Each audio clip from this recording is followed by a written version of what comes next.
Welcome aboard the National Football Show, and a show that expects people to show up when your time is called. I say this to the Sixers tonight. I don't care if you lose. I care you show up. Go down swinging. Don't go down like you did in Game 5. Joel Embiid and how people will see him will reflect him going into next year and years beyond if this guy shows up again like he did in Game 5. Same thing with James Harden. Dude, you can't roll over and play dead like that. My God almighty. Got coaches on the side screaming and begging for you to play hard. Don't have that happen again. Because you know what? If you show up, you give your best effort, you go out there swinging, nobody is going to say anything negative about it. Hey, you just didn't have enough horses. You didn't have enough perimeter offense. The Heat were a high-seeded team for a reason. The culture in Miami is set because of Pat Riley. You go against maybe one of the most underrated coaches in all of sports in Eric Spoelstra. Just don't lay down. Okay? Just don't lay down. Ernest, he was not a warrior in Game 5. That was a pathetic effort. Pathetic effort. And by the way, I'm going to give him a pass on it, Ernest. I am. Just don't show up like you did in Game 5. Okay? Just don't show up like you did in Game 5. That's all I'm asking here. All right. Hey, guys, tonight, National Football League will release their schedule. I love how the league has kind of started dripping some of these games out, right? I do. I love how the league is showing you now it's going to be Eagles and Cowboys Christmas Eve. I think that's pretty awesome. First and second weeks of the Eagles season has already come out. We're seeing Buccaneers and Chiefs be a damn good game. I think you're going to get a better effort from the Kansas City Chiefs this time because I think their O-line will be a little bit more intact. And that'll be a hell of a game. Mahomes versus Brady. Kind of a Super Bowl in its own self. I think that's really cool. So tonight, by the way, JAKIB Media is going to be covering it wall-to-wall starting at 8 o'clock as the release. Plus, we're going to be giving away jerseys. How awesome is all of that? So just keep it pinned here all day long as we take you into the night and get you ready for the NFL schedule release. Isn't that crazy? And isn't that awesome how the NFL – I've been saying this to you guys for a long time now, okay? Dude, okay then, Chris, don't play. If you're injured, don't play. Jesus, criminy. Got an excuse for everything, don't you, Chris? Don't play. I love how the league, and I love how they just can take their off season. And I love the fact that how they make television, draft, free agency, schedule release, all of that. I think it's spectacular. I do. So we're going to be looking at it. By the way, we're going to have a little fun here. Okay? We're going to have a little fun here tonight. We're going to be talking about the schedule itself and the teams that the Eagles are going to be playing. And I'm going to ask you a question. Instead of talking about, do you think you can win these respected games, because we've already done that, will you have the better quarterback going into the matchups for the games that you're scheduled to play this year? I wrote them all down here. So we're going to hit on that here in a minute. But I ask you this. You got a football player going into his final year of his contract. His name is Miles Sanders. This is the final year. And he was asked a question a couple days ago about a contract extension. Should the Eagles extend Miles Sanders? Should they, before the start of training camp in July, offer Miles Sanders a new contract? The Eagles have not offered him a contract yet. He was asked the question on whether or not the extension would be an issue for him as he gets ready for OTAs, mini camps, and so on, and prepares himself for training camp. Does Miles Sanders deserve a contract extension? Yes or no? Is that a guy you think helps Jalen Hurts and the offense move the chains? And should Miles Sanders be part of the future of what they're trying to build in Philadelphia? Yes or no? Know this. I'm going to show you how important a running back is to a quarterback. Do we all agree? If you put Ryan Tannehill on any other football team, you think he's a $30 million a year guy? He makes $30 million as a starting quarterback in Tennessee. You put Ryan Tannehill in Chicago, he's Ryan Tannehill, Miami Dolphin. You put Ryan Tannehill in Houston, he's Miami Dolphin Ryan Tannehill, which means he's a journeyman. Derrick Henry makes double the amount of money, or less than double the money, that Ryan Tannehill makes. He makes $14 million. This guy makes $30 million a year because of what Derrick Henry does and how they run the ball. Okay? Should Miles Sanders be part of the future of the Philadelphia Eagles? Let me hear what you guys say. No. They need running back by committee. If he stays healthy and stop running out of bounds. No. He's too injury prone. Zach says, I love Miles, but no, he gets hurt too much. And the Eagles usually have a good running back room with the folks like Gainwell. Miles Sanders is way underrated. They have taken his carries away. Sanders got potential, but just not consistent. Brandon, no. I prefer a big back, 220 and up at least. William says, Derrick Henry doesn't run out of bounds. Sex says second contracts for running backs are not cost effective. That's a great take. That's a great take. That's a great take, Zach.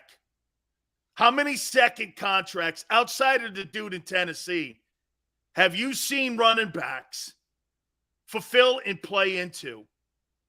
Todd Gurley sucked. Zeke sucks. That's a great take. Need big backs. Wow. What is Miles Sanders? Give me a grade on what you think Miles Sanders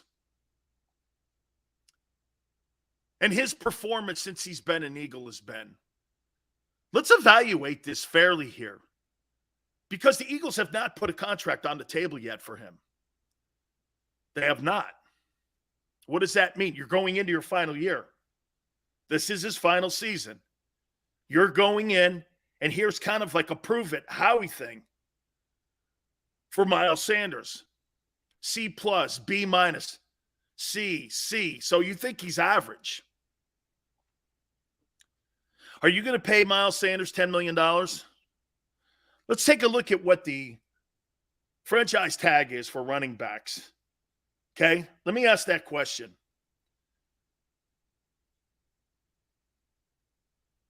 (2022) NFL franchise tag running backs. $9.570 million. Are you going to pay $9.57 million for Miles Sanders? $10 million, 9.57.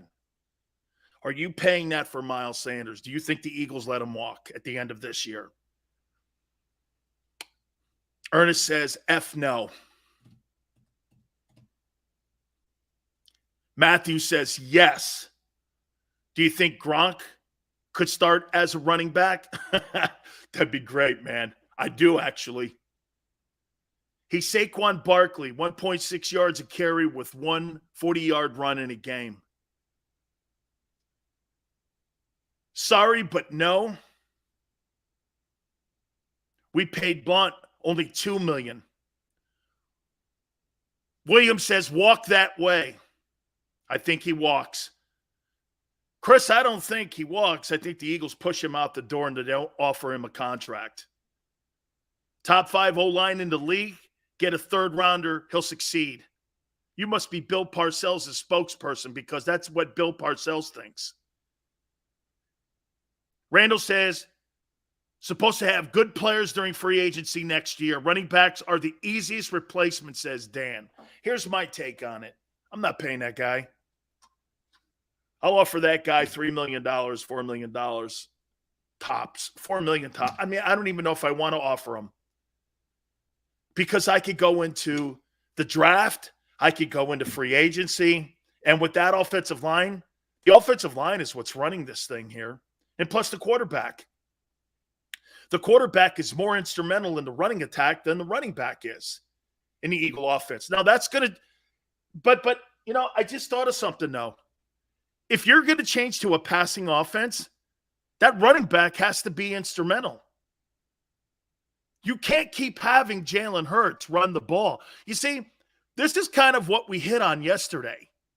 The fundamentals of going into 2022, A.J. Brown, with the addition of him, has changed the entire dynamic of how you're going to approach 2022 offensively. That's the case. You've got to throw the ball more, which means you've got to run the ball, not with Jalen. You've got to run the ball with a running back, actually, a traditional running back like they do in San Francisco.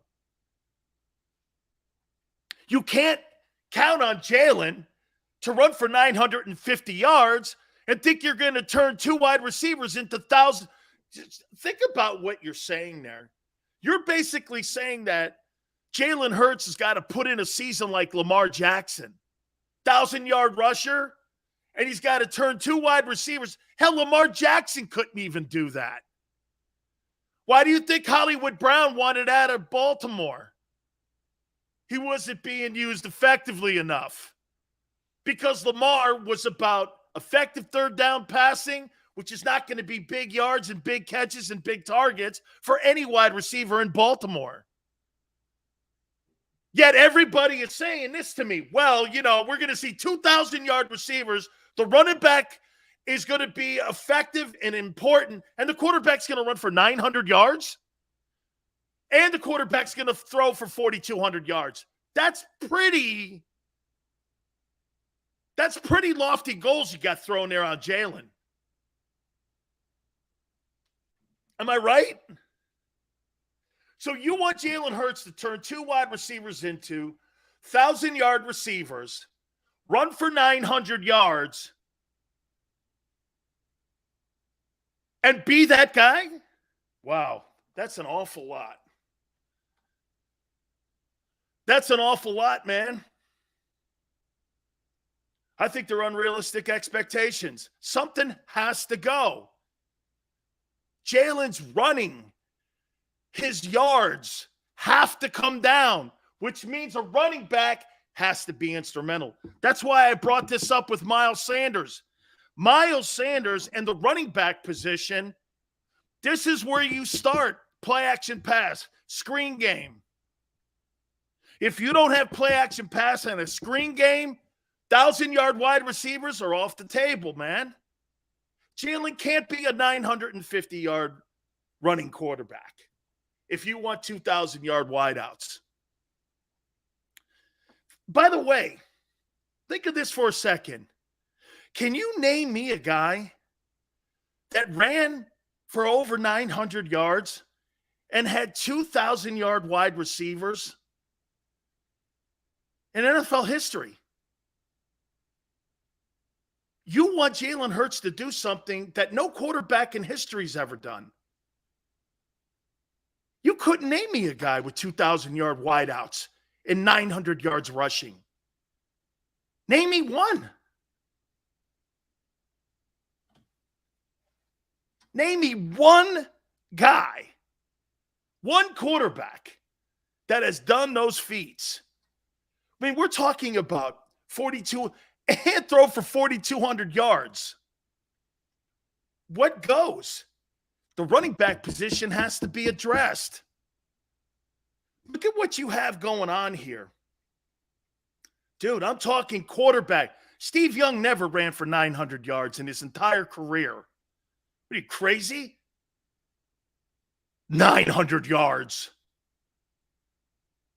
Okay? I'm asking you, there's been no guy to run for over 900 yards, 4,200 passing yards, and had 2,000-yard wideouts. There's no quarterback in history that did that. Not even Michael Vick. But you want Jalen Hurts to do that. Huh. Okay. No. Wait a minute. That's a good point. Dupree says, who said we need 2,000-yard wideouts? Why the hell did you draft Devontae Smith in the first round then? So that he can get 700-800 yards? Why'd you pay a guy $100 million so he can get 700-800 yards? Jesus, don't you have any more expectations for a first rounder? Tell you what, if Devontae Smith never has 1,000 yards, he's a bust. Or the offensive system or the quarterback is. That kid's 1,000-yard wideout. But if he never touches 1,000 yards, that pick is not worth the pick. That's what we were kind of talking about with Jordan Davis being taken off the field on the money down in the NFL on third down. Miles Sanders in the running back position has to be addressed. He's going into the final year of his contract. You guys don't want to give him. So you want Jalen to go out and be the integral part of the offensive running attack. 900 yards. Turn both wide receivers into 1,000-yard wideouts and throw for 4,200 yards and win 13 games.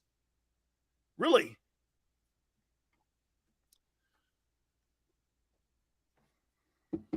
The running back position is where it starts. Ask Brady.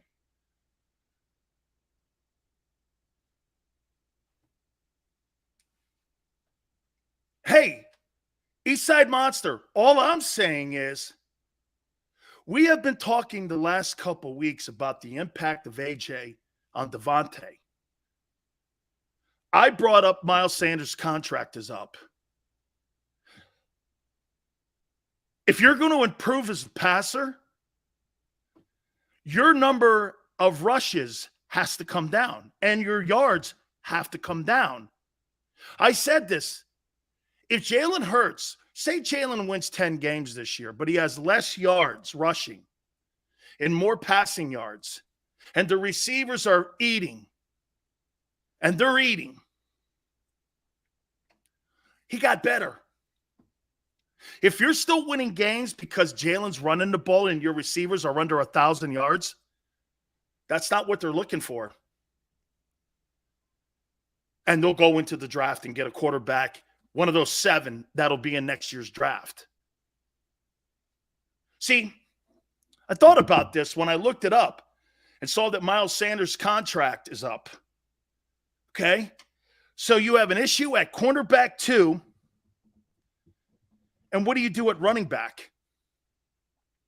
Are you comfortable with your quarterback running for 900 yards? Because if he does, you won't have a 1,000-yard receiver again.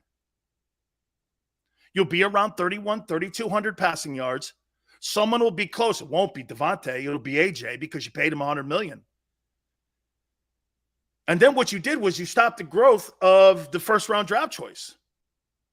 How are you going to uptick this to make sure that Jalen – by the way, you know what I'm trying to figure out here? Watch this. I'm trying to figure out a way for Jalen to be the future of your team. That's what I'm doing here. I'm not trying to replace him. I'm trying to temper what you guys are asking him to do, and if the organization is doing enough for him to make this happen. Adding A.J. Brown, that's a nice piece. Drafting Devontae Smith, fantastic, but you can't build a championship team from the perimeter. You've got to build it in the lines, which they're there, and you've got to build it in the running attack. Do you know what made that 2017 Philadelphia Eagle team so dynamic? How great were they in the red zone?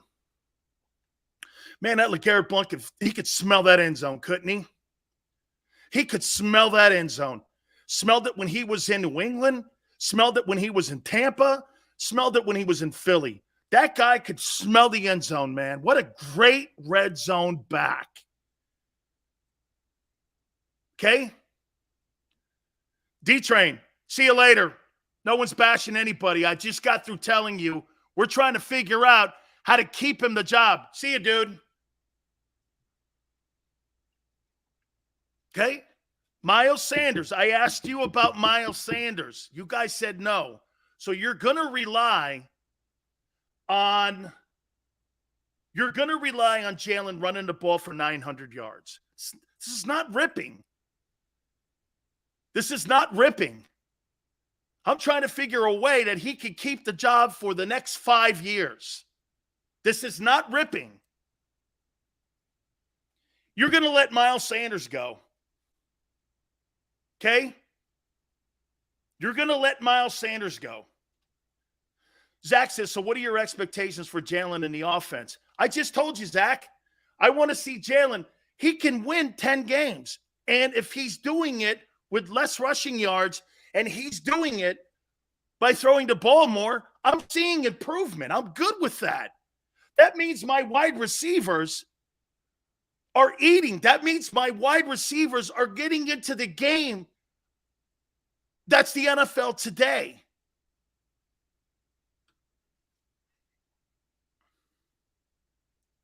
Matthew says Miles has proven more than Hurts. Jalen is the problem. I don't think Jalen's the problem here. I think the offensive approach is a little bit off. We want to throw. Hey, maybe that's a better way of looking at this. What do you think the front office wants to accomplish out of Jalen Hurts this year? Miles Sanders' contract is up, okay? They haven't addressed it. They haven't addressed the running back position. Because you know why? They believe that Jalen can take care of that himself and that the quarterback is going to be more instrumental in running the ball. Fair enough. That's why they haven't addressed it. And that's why they're going to let him walk. They're not going to pay $9.57 million at the end of the year for Miles Sanders. You know what? Here. You guys are saying this. They want a pocket passer. I don't know if that's necessarily the case. Miles is in a prove-it season. We have a pocket passer. He's our third stringer. Oh, dude. Eagles were 2 Jalen Reagor drops from winning 10 games last year. Yeah, but mind, you brought a $100 million guy in. Jalen Hurts, and it can't be running the ball. It can't be one-dimensional is all I'm saying. Joe says teams today need 2 good quarterbacks. True. You have to have I think they have a really good substitute teacher.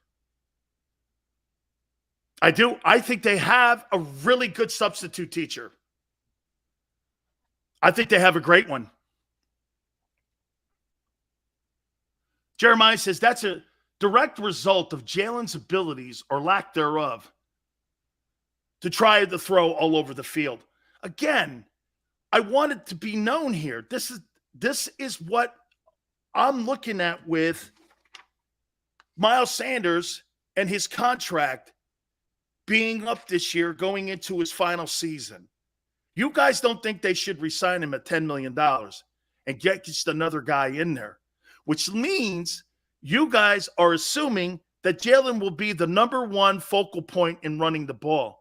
So you want Jalen Hurts to be the number one focal point running the ball, throw for 4,200 yards, develop 2 wide receivers in the process, and win 12, 13 ball games. That's quite a task. Remember what we talked about building a team and giving him as many options? Look, the passing is there, but you got to run the ball effectively here. And you guys are saying to me that Miles Sanders can be replaced. Okay? Can Jalen Hurts? Here, I'll tell you what. D-Train, this goes right to you here. Can the Eagles replace Jalen Hurts' rushing?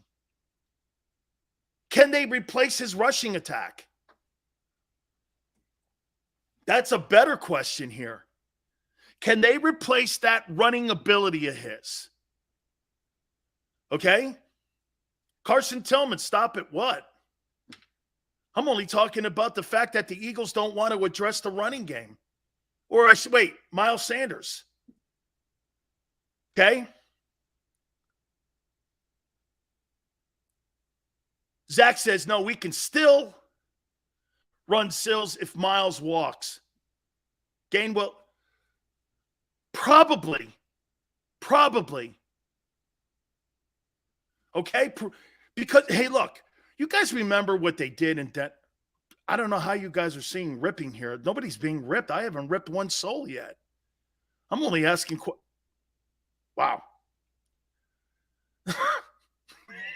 What conversations do you have every day?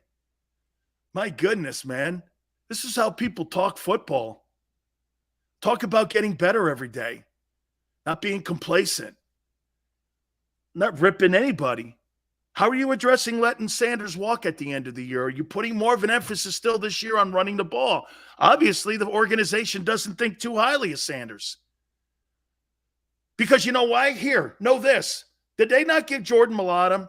Did they not give Dallas Goedert contract extensions last year? How come Sanders didn't get one? Because Howie thinks he's replaceable.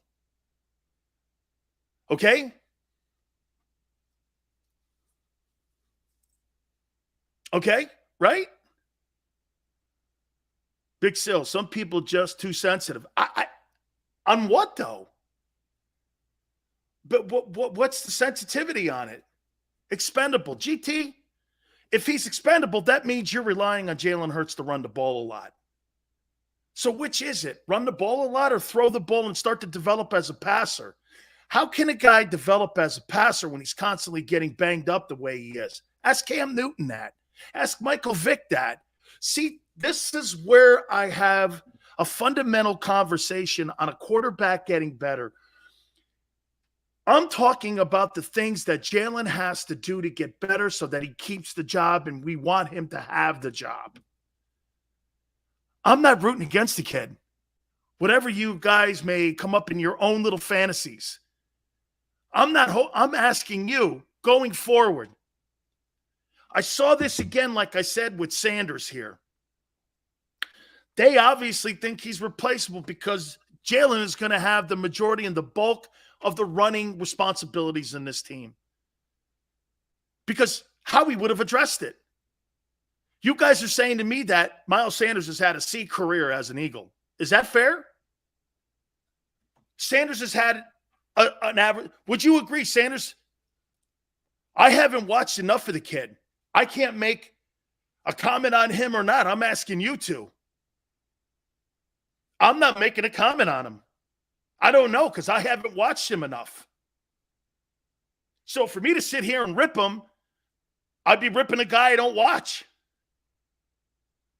Season fair grade. So you guys think he's been average as an Eagle. Average is not $9.57 million. Jeremiah goes, all running backs get injured.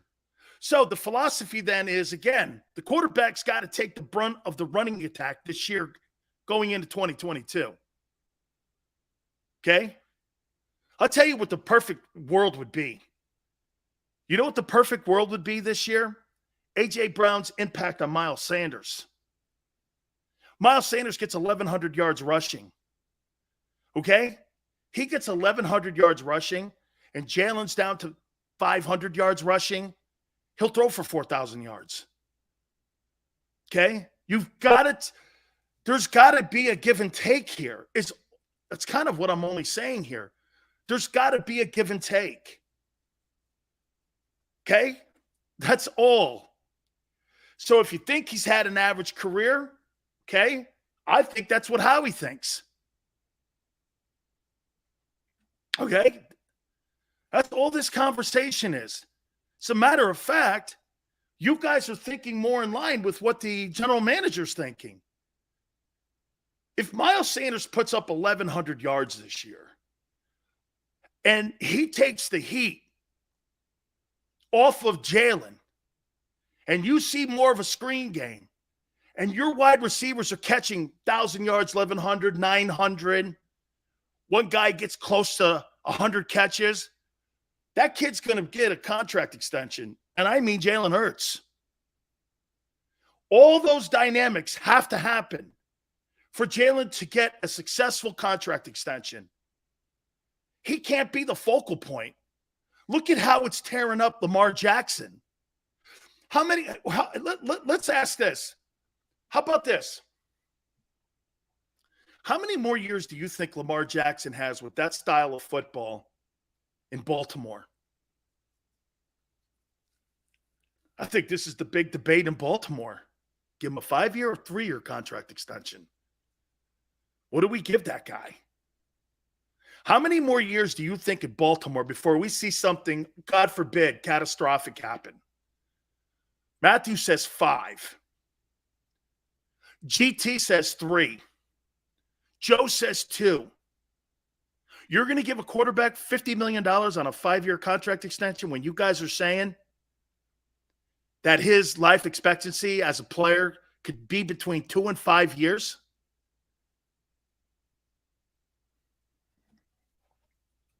And in the process, never developed a wideout. The problems in Baltimore, when it comes to winning a Super Bowl, is exactly what we're talking about in Philadelphia. You've got to develop wideouts. What wideout have they ever really developed in Baltimore with Lamar Jackson? Hollywood Brown? Really? Dropped an awful lot of passes. That's the same issue. See, to me, the year they won a lot of games, remember when Mark Ingram was in the backfield and Mark Ingram had 1,000 yards? It took some of the heat off of Lamar. I think they went, like 15-2 or 14-3? And they were a dynamic team. I mean, that thing was really humming on all cylinders when they had a 1,000-yard back in the backfield. Lamar takes too much of the rushing onto his approach on how he tries to win a game. Yeah, he could throw the ball. He led the NFL in touchdown passes 3 years ago, the MVP season. Okay? I mean, that's the debate. That's the issue. So when you don't want to extend Miles Sanders, know this, okay, you're going to look like Baltimore. Hey, Baltimore has won a lot of games, but Baltimore struggles once they get to the postseason because Baltimore's one-dimensional, because they don't have that versatility of being able to win from the pocket.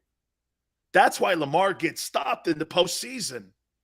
That team's a great regular season game, but once you get into the postseason, you're going against the best defenses, you're going against the best D coordinators, and the hottest teams, and usually teams that have had a great season in turnover ratio.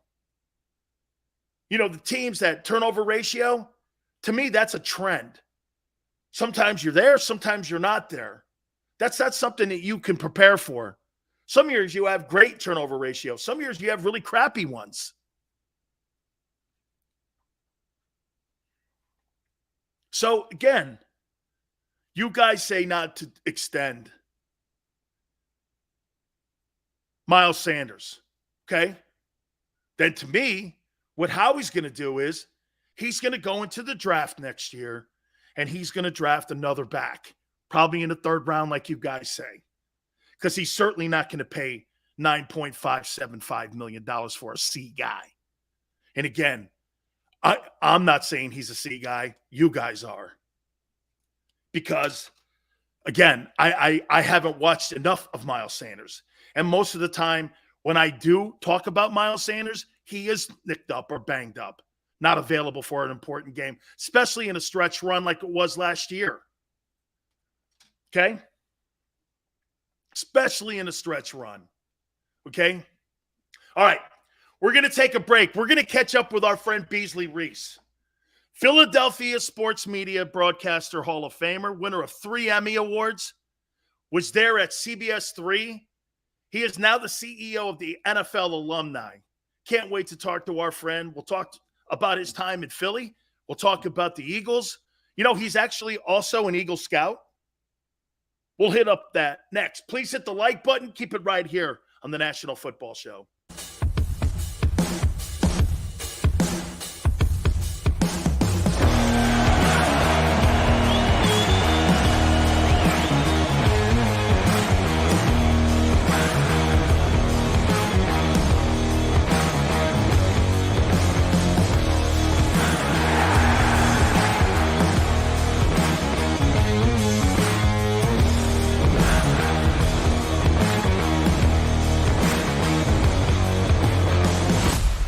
When choosing a lawyer for your injury case, you may ask, does the size of the law firm matter?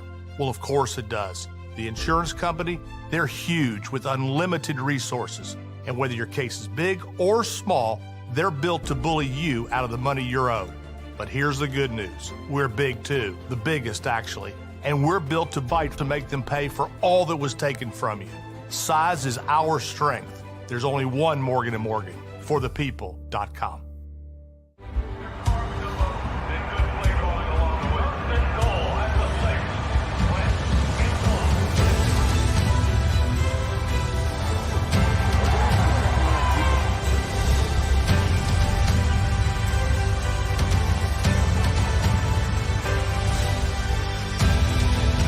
Field of life, First Trust Bank is there for you. Champions on three. 1, 2, 3. Because Philadelphia dreams deserve a Philadelphia bank.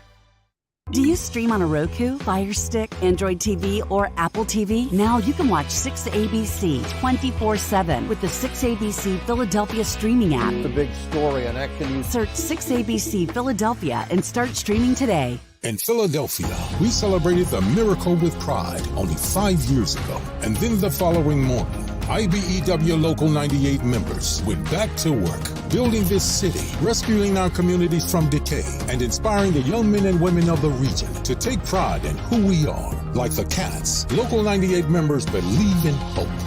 To learn more about who we are, what we do, and career opportunities with Local 98, visit us, IBEW98.org. At Stateside Vodka, every new customer gets the world's best rocks glass. Free. What's that? A rocks glass? You're telling me that bottle is cut in half? You could say that. Holy shit. And you're telling me I can get one of these glasses for free? That's right. One free rocks glass per customer with each first-time purchase of Stateside Vodka. So good, it just disappears.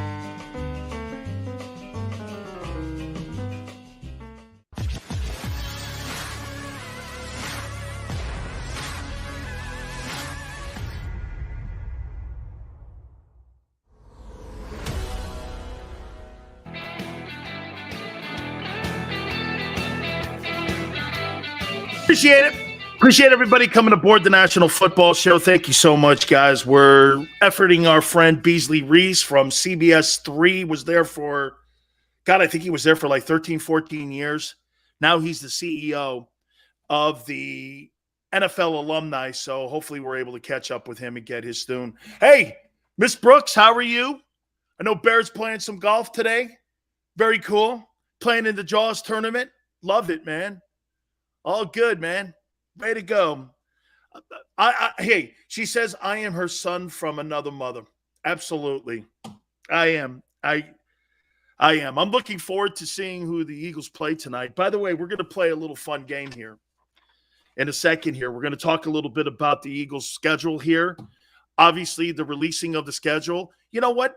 Someone asked me this. Does the releasing of the schedule play a factor in how a team plays? I say this to you. Would you rather play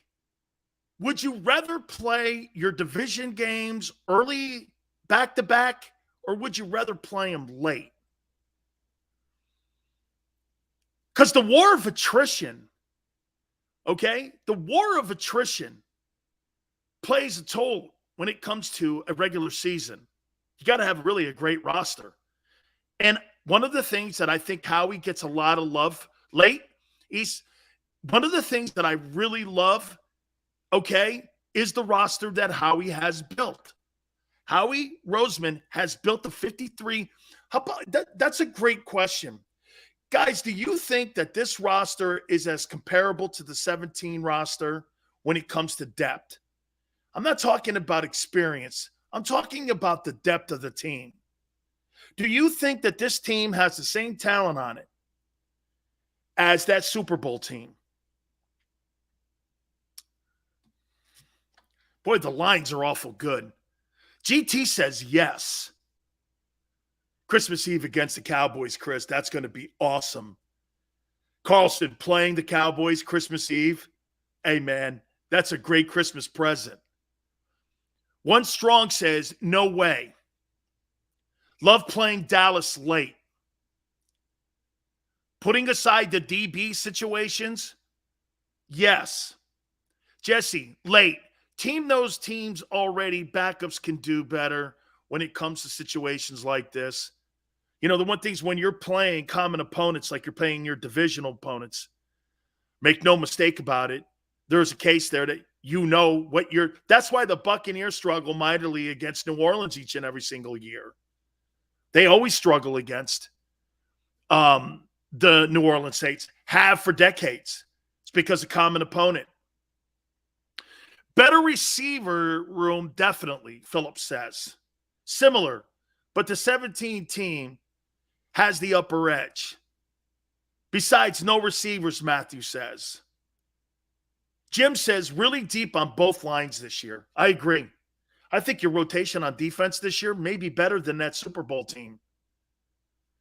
Zach says, I say yes because we are younger and built through the draft, which means, Zach, you're going to be around longer. Definitely. That's a great point too, Philip. Jim Schwartz, in my opinion, a more experienced defensive coordinator than Jonathan Gannon. Not at running back, quarterback, and safety. So you think you're a better quarterback with Foles and with Wentz. You thought you were better at quarterback room than you are with Jalen. So how about this? If Jalen was on that 17 team, you don't think Jalen could have taken them as far as Nick Foles? Pat says when receivers are trained to run routes and they end up with 180-pounder downfield blockers for the quarterback, nobody benefits. Correct, Pat. We'll see, says William. I think this football team is going to win a lot of games. And again, I'm going to get into the schedule here in a minute. By the way, we're efforting our friend Beasley Reece. Hopefully we're going to be able to chase him down here and get his thoughts here. I would say this to you. The D-line is as deep. The O-line, I would also say, is as deep. You guys had musical chairs, if I'm not mistaken, when you went into that Super Bowl. Okay? Chris says 11 wins, 4-2 in the division. That would be incredible. By the way, I want to make sure we throw this out. Andy Waddell is now going in for his second interview with the Pittsburgh Steelers today. And he is interviewing to replace Kevin Colbert. We reported this when we had Kevin Colbert on the program a couple weeks ago. And Kevin said that he recommended him for the job. Now, he's recommended other people for the job, but he was his number one recommendation. If you go back and you can watch the interview, and you can also listen to what Kevin Colbert was saying, that Andy is high on their list. Worked in the organization as an intern at one time. So they are clearly, without a doubt, making sure that, Andy Waddell is going to get another opportunity to interview for that general manager's job. And so the Eagles may be losing a very talented person in their front office there with Andy Waddell. Kevin Colbert was awesome to give us that tidbit that Waddell was at the top of his list. One of the people at the top of my list, I got to tell you, when I first signed with the Buccaneers and I became a high draft choice with the Buccaneers, the first person that I met when I was in Tampa was Beasley Reece. And then Beasley ended up leaving and going to Philadelphia, where he had a legendary long career in broadcasting there. My friend, the CEO of the NFL alumni, is my friend Beasley Reece. Beasley, thank you so much for doing this. Hey, buddy, so good to hear your voice. So good to see you. Sorry I'm late. There's people in trouble in my office. Trust me. She just called. My executive assistant just called me and said she knew I was on other calls, but she just called me and said, Did you sign in with Dan? I'm like, what? Dan? Man, I came sprinting in here, buddy. Good to see you, man. And I apologize a million times over. Oh, my God, Beasley. It is so great to see you and catch up with you, man. I mean, so wonderful to see you. CEO of the NFL alumni. How does that feel? It has been a labor of love. I got the job in 2018, and we were in a lot of trouble. And I'm happy to report that we got money in the bank. We have excellent business. We're doing wonderful things for the players. There are 22,000 guys like us alive at any given point, former NFL players. We have about 11,000 of their contacts, and we communicate with them regularly.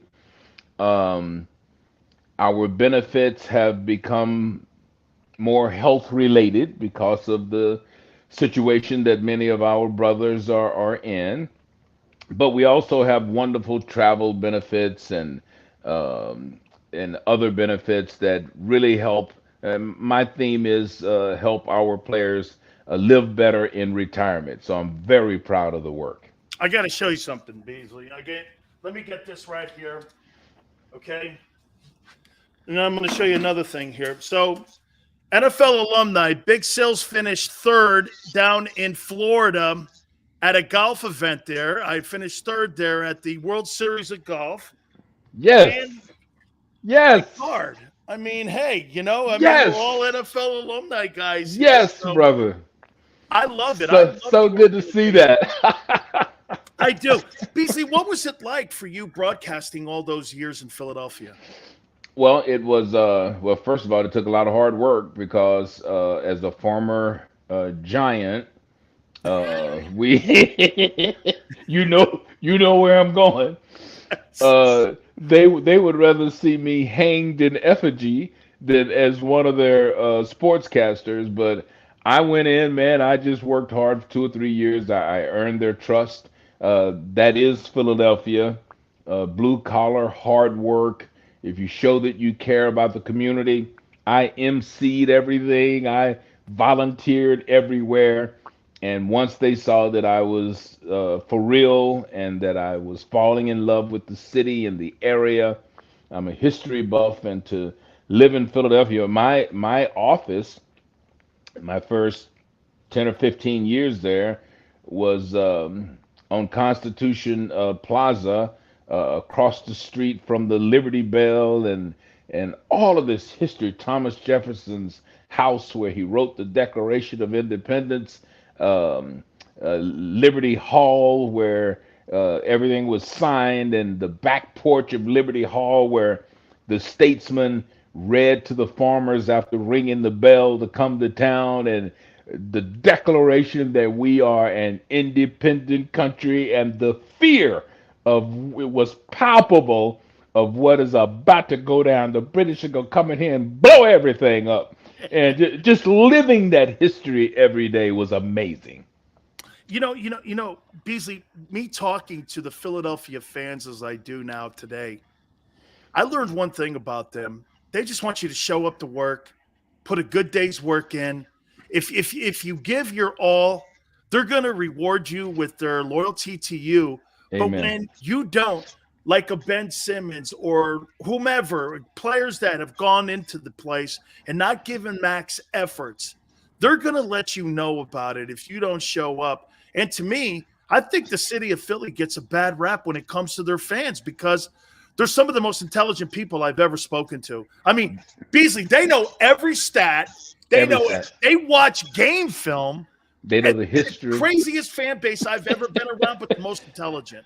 It's the best fan base in America. I don't care what anybody says. And I played in New York, I played in Tampa. We had great fans in those cities, but to see these fans up close and personal, that they know their teams, they care about their teams, they know the stats, they know the history. It's important to them. I'm telling you, the sportscaster in Philadelphia has an important job. He has an important job because they've got one of everything, and they love their hockey, they love their basketball, they love their football. I sang the national anthem in their NBA arena before a Sixers game, and when you put yourself out there for Philadelphia, they've got great sports radio, and one of their crazy events is the Wing Bowl. I sang the national anthem at the Wing Bowl, and guys were crying. They had close-up shots of guys crying. Afterward, it was USA, USA. Man, Philadelphia, don't mess with Philly. I'm telling you, if the Russians want to jump somebody, they better not jump Philly. They better not jump Philly. Man, I love that, man.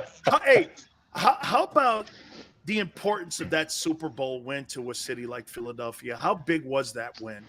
That meant everything. That meant absolutely everything. To imagine yourself as one of the lone franchises to be so storied and documented and have so many great players to have never pulled down the ultimate prize. I could not have been prouder for the city, for the fans, because they deserved it. They cherish it. It is it's real to them. Every one of them can tell you where they were, what they were doing, where they celebrated. They know that team. They memorialize that team. That was a wonderful moment, and I'm glad they got to experience it. Beasley, you work with the Eagles, if I'm not mistaken. You're still like a scout for them a little bit, if I'm not mistaken. You've done some stuff with them. What that organization? What intrigues you the most, and what attracts you the most to the Eagles, and how they do business in the community and how they're building their football teams under Jeffrey Lurie? What attracts you to them? Well, I've never worked for them, but I have had a close association. Mr. Lurie and I were in the members of the same country club. Our lockers were close to each other. Just a super guy, and the greatest owner. This guy does not have his hand in the business. This guy hires professionals and allows them to do it. Their Eagles Youth Initiative. It's a charitable effort that they should be very proud of, and all Philadelphians should be, because the team puts a lot of money into things like eyeglasses. Kids that need eyeglasses, family can't afford them. That's just a small story of what the team does inside the community. So I love the ownership because they, it's not Jerry Jones in there. He owns a team and he's pulling every string. Mr. Lurie does what he does well, and he allows the executives with the team to do what they do well. They've had good coaching. They can be a little impatient, and because they've had so many years of wanting to win it all. So, they are impatient. I mean, they should be. They demand that every player that comes into the town works hard, loves the town, learns the history, and becomes integrated within the system of the city. There's so many wonderful spots in that town that I could take people.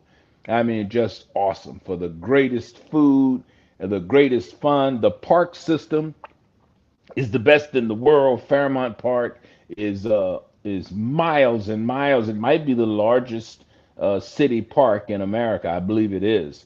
Just stretches forever. And the Schuylkill River, just watching the boat races and the regattas that they had there. It's just you're so close to the ocean. It's just the perfect city. Couple last questions for you here, Beasley. Let's Howie Roseman, your take on him and the job that he has done. They've won the most playoff games since 2000. He's been in the building. They've been to a couple Super Bowls. They've won a couple NFC championships. The job that you think Howie has done in building this football team. I think Howie's done as an amazing job. I mean, what can you say? I mean, he broke the curse. He has them a perennial almost every year. They're in the playoffs or going deep, doing a good job. He is clearly and kind of homegrown, kind of trained within the system. And Howie has done an amazing job. Only joke I've ever had to Howie was that he needs to put a little bass in his voice. He can get up kind of high when he gets excited. So that's the only joke I've ever had for Howie. He's a brilliant executive, NFL executive, and so proud of the work that he's done. Way to go, Howie. Finally, Jalen Hurts. Do you believe he could be the future of this team? Do you think that this is a show-me year? Just your assessment of what you've seen so far with Jalen and his opportunity to become the face of this franchise. Can he be that? I think the jury is just about in with a verdict. And I believe the verdict has a great possibility of being yes, he can lead this team. He's got everything. He's smart. He's got mobility. He's got a decent arm. And I do believe that this year, and Dan, we got to be honest, every year in the NFL is a show me year. They don't remember much. You gotta come out firing every year. You got to keep your percentages up. And I think he's certainly a guy that can do that. And if I was in Howie's position, I would just make sure that he had everything that he needs. Give him everything that he needs to have a powerful offense, and I think he can do it. If the line is good, as you know, if it's a good offensive line and you've got good receivers and tight ends, all of those quarterbacks are going to look pretty darn good. So yes, Jalen can do it. I close out with this with you. I get Gary Cobb on every Monday. Oh, good. And so Cobb, I go like this. I go, hey, where's your cowboy helmet, man? I don't see that thing back there. I go, he wants to keep that secret. JAKIB don't want nobody to know that. I go, what's that cowboy helmet, man? No, he goes like this, Beasley. No, man. Hey, whoa. Hey, but Beasley, I do want to show you one thing. Okay. My uncle. Oh my God! I played for him. Yes. I played for him. Yep. He coached me and was a manager. General with the manager team. of the Giants. Yeah, buddy. He is a legend. You just showed me something from the heart there, boy. Boy, that goes back a long ways. That goes back a long ways. In the history of the National Football League that played on the defensive side. Beasley, it's been so great catching up with you, man. I mean, dang, dude, it's been too long, I know, man. I'm it's so been a happy long with time. what you're doing. Thank you so much for doing this for me. Thank you, Beasley. Okay, partner. See you down the road. Thank you. You got it. That is Beasley Reece, the CEO of the NFL Alumni. Man, that guy, he's in the Philadelphia Broadcasters Hall of Fame. I think he's won 3 Emmy Awards too. Man, just absolutely a true legend. All right. Please hit the like button. We're going to play a game here. The schedule's not out yet. Anything you see on the internet, okay? Anything you see out there right now is not true, because we're going to have that covered for you tonight at 8 o'clock right here on JAKIB Sports. We're going to have that for you. So we're going to play a little game here, a fun game. Nobody's going to get killed here. It's going to be fun. Hit the like button, hour 2. Keep it right here on the National Football Show.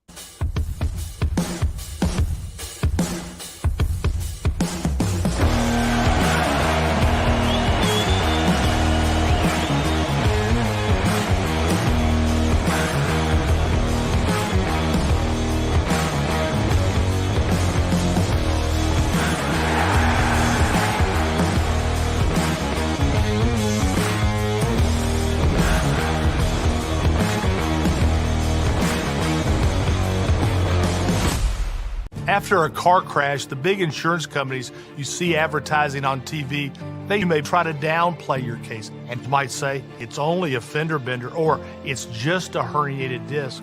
I worry that some law firms fall for this BS. Not us. We put ourselves in your shoes and ask, what would it be like to be in your pain for the rest of our lives? $1 million wouldn't be enough for me. There's only one Morgan & Morgan. ForThePeople.com.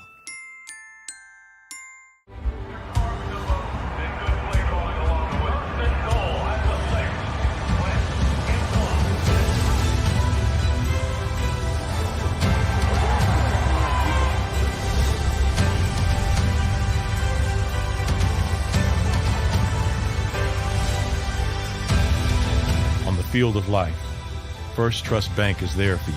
Champions on three. 1, 2, 3. Because Philadelphia dreams deserve a Philadelphia bank. Do you stream on a Roku, Fire Stick, Android TV, or Apple TV? Now you can watch 6ABC 24/7 with the 6ABC Philadelphia streaming app. The big story on Action News. Search 6ABC Philadelphia and start streaming today. In Philadelphia, we celebrated the miracle with pride only 5 years ago. And then the following morning, IBEW Local 98 members went back to work, building this city, rescuing our communities from decay, and inspiring the young men and women of the region to take pride in who we are. Like the Cats, Local 98 members believe in hope. To learn more about who we are, what we do, and career opportunities with Local 98, visit us, IBEW98.org. At Stateside Vodka, every new customer gets the world's best rocks glass. Free. What's that? A rocks glass? You're telling me that bottle is cut in half? You could say that. Holy shit. And you're telling me I can get one of these glasses for free? That's right. One free rocks glass per customer with each first-time purchase of Stateside Vodka. So good, it just disappears.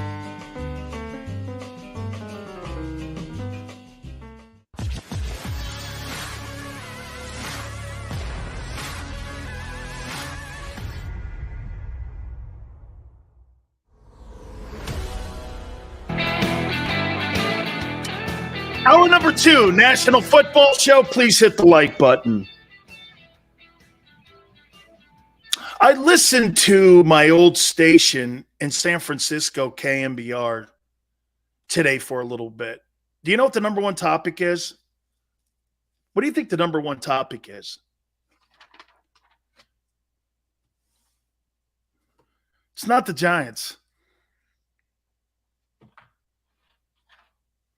It's not the schedule. What do you think the number one topic is in San Francisco?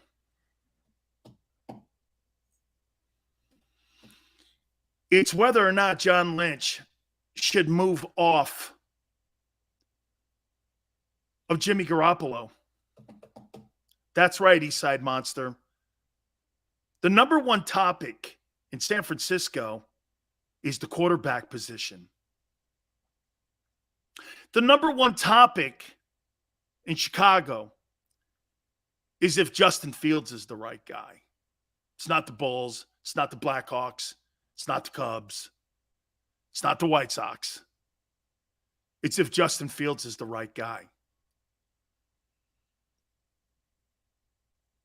The number one topic in South Florida, I tuned on the Ticket and QAM, is Tua the guy. So in Philadelphia, when I talk Jalen Hurts, your football team and all the things you do around Jalen, let me ask you this. What do you think is a bigger topic in Philly right now? The Phillies and how they're underperforming? The Sixers on how they're being outmanned and really outcoached? I mean, Eric Spoelstra's some coach. That's a great culture, too, that Pat Riley has set up. Doc Rivers, maybe his last night coaching tonight. Joel Embiid, will the team show up in a Game 6 tonight? They have to win. What's the biggest topic you think in Philly right now? Jalen and Sixers. Sean, Sixers and Eagles. Hurts being the quarterback. Playoff hoop? Really? So you think Philadelphia is a Sixer town? I think they love their Sixers, but I think it's an Eagle town. Eagles will always be number one in Philly. Damn right. And the guy, hey, let's be fair on something here also. How long did you guys talk about Carson Wentz? You get this. Xander says it too. Eagles dominate JAKIB Sports. They dominate it. Let me show you something else. You know one thing I've learned about this platform? When it comes to people in the chat room or when it comes to the analytics of YouTube, Xander's showing me this. Eagles, Sixers, Phillies, Sixers, Phillies, Eagles. It's a trend. Me sitting around talking about something like a defensive back, number 2, when you're limited right now in free agency, I don't know. The quarterback has to get the number 1 billing. It's in Tampa too right now, talking about Brady. Is this it for Brady? Brady's already talking about retirement.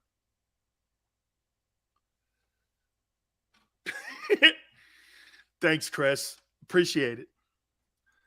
That's all I do here. Matt, right? Eagles. You guys, watch this. Tell me if I'm wrong here. This is how I see Philadelphia. You guys are born Eagle fans. You got Eagle jerseys put in your baskets. You're raised on Eagles. And then you fall in love with the Flyers, the Sixers, and the Phillies. Because you're loyal to the soil. But it's an Eagle town. It will always be. You think Chicago's a Cubs town or a Bears town? Chicago's a Cubs. Cubs are great. White Sox, good. The Bulls had Michael Jordan. Who do you think is more revered in Chicago? Walter Payton or Michael Jordan? Who? Jordan? I don't know. You ask any sports fan in Chicago, what jersey you want? MJ's or Walter Payton or Butkus? Ask. Give me a Walter Payton jersey any day. Okay? Just give me a Walter Payton jersey. I played against Sweetness. Okay?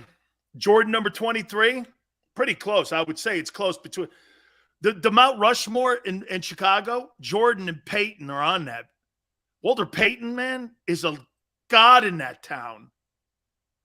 Brian Urlacher. Yeah, okay. You think Urlacher's got more swing in Chicago than Butkus? I don't think so. Chicago is Butkus, Ditka, Walter Payton. Those are Chicago Bear. Same thing in Philadelphia, man. You start mentioning people like Bednarik, McDonald, Donovan McNabb, Randall, Reggie, Dawkins, Andre Waters, Seth Joyner. You start talking about dudes like that versus Mike Schmidt. Really? Okay, Schmidt's a great player, man. Luzinski, great player. All those guys, McCarver, all good. Carlton, guys I love, guys I grew up with, guys I watched when I was a kid. But when you're in Philadelphia, man, dude, it's Eagle football. Brian Westbrook. Dude, Tommy McDonald was so legit. Hey, Chris, Tommy McDonald's an OU kid, right? I think he's an Oklahoma dude. Concrete Charlie, man. Had him on my show all the time, man. He was a maniac back in the day. Iverson's also in that conversation. I'm sorry, born in 1990. Hey, Sean, I get it. Well, then you're an Iverson guy. Sean, you're an Iverson dude then. Man, I'm an AI guy too. I won't lie. I am. I'm an AI guy. All right. Before we listen, this is not going to be a rip. This is going to be fun. Make it fun. Did you see what Hassan Reddick said? He was talking to a publication in Philadelphia. You see, do me a favor. If you get a chance, go to his Twitter page. Go to his Twitter page. It says weapon on it.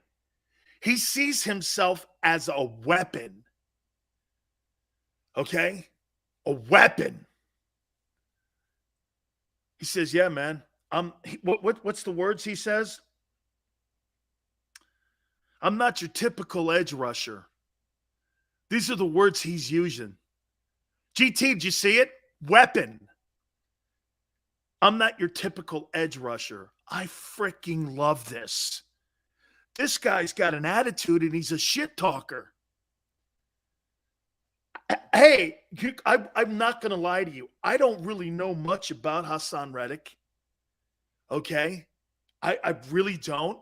But if you got an attitude like that and you're bringing that I'm a weapon attitude into a defensive huddle and you're going to go out there and you're going to ball and you're going to have to live up to that moniker and that nickname that you've given yourself, the weapon, dude, that's a great thing. They need more shit talkers on that defense. You need to start looking like gangrene a little. Get some personality on that side of the ball like it used to be back in the day. There's nothing wrong with shit talkers as long as you can take those receipts and cash them babies in. Ernest, I love that shit, man. I'm a weapon. You're going to have to deal with this weapon. This guy's talking like he's a nuclear bomb. Dude, I love this. I start doing some more research on the kid. The guy's a shit talker. The guy's got a bravado attitude. Good. Good. You should have that kind of confidence when you believe in your abilities like that. Look at how Draymond Green talks. I know they got destroyed by Memphis last night. But look at how Draymond talks. Look at how the great defenders or the great athletes talk. Jordan was one of the biggest shit talkers in the history of sports. Dude, that's good. That's being added to the locker room. The attitude of the team. That's great stuff. We need shit talkers. Gaming. I think you need guys with personalities on that side of the ball. I mean, Fletcher's been a really great player, but I don't know about big personality guys. Like Ray Lewis is a big personality. That dance, the talk, the bravado that he had, everybody else followed. So it becomes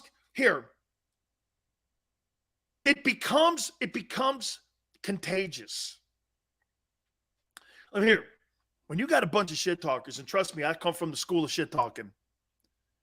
When you have a bunch of guys like that, me, Jerome, everyone else that was on our teams, and we were talking trash, dude, the things that we would say to people would be incredible. And get this, we had to live up to it. There's no coincidence. Do you think there's any coincidence that Jerome Brown brought that to the gangrene defense? And that shit talking all started when Jerome got there? You think there's any coincidence to that? Or how Jimmy Johnson's Cowboy teams acted the way they did? You think there's any coincidence? They all came from our school. They started it there. All that shit talking, all that swagger, all that in-your-face stuff. Andre Waters, he's from Tampa. All that, man. Sean, Dawkins played with so much passion. Randall Sapp's one of the greatest. I'm watching this kid, and I'm reading his comments, and I'm watching him on YouTube. I like this kid. I didn't know anything about Hassan Reddick. I had no idea. You bring that attitude to that side of the football, you're going to see a lot of guys with energy this year, and that's a good thing, man. That's a good thing. I'm really encouraged. Hey, by the way, I'm rooting for this guy to have a double-digit sack season and really have an impact on that Eagle team this year. Yeah, him and Slay are going to be the kings of that defense, and the rest of them are going to fall in line. I don't see Nakobe Dean or Jordan Davis being crap talkers, but I see Hassan Reddick being one, Darius Slay being one. That's okay. Ed Reed wasn't one in Baltimore. He wasn't a shit talker. But if you got into a conversation with Ed would start dropping some science on you. Ed's not going to go out of his way, but Ed Reed's going to start talking. Dude, that's a better sign now than what I thought it was initially. I'm a big fan of this, man. It's good. That's a good sign. D-Doc is the reason I'm an Eagles fan.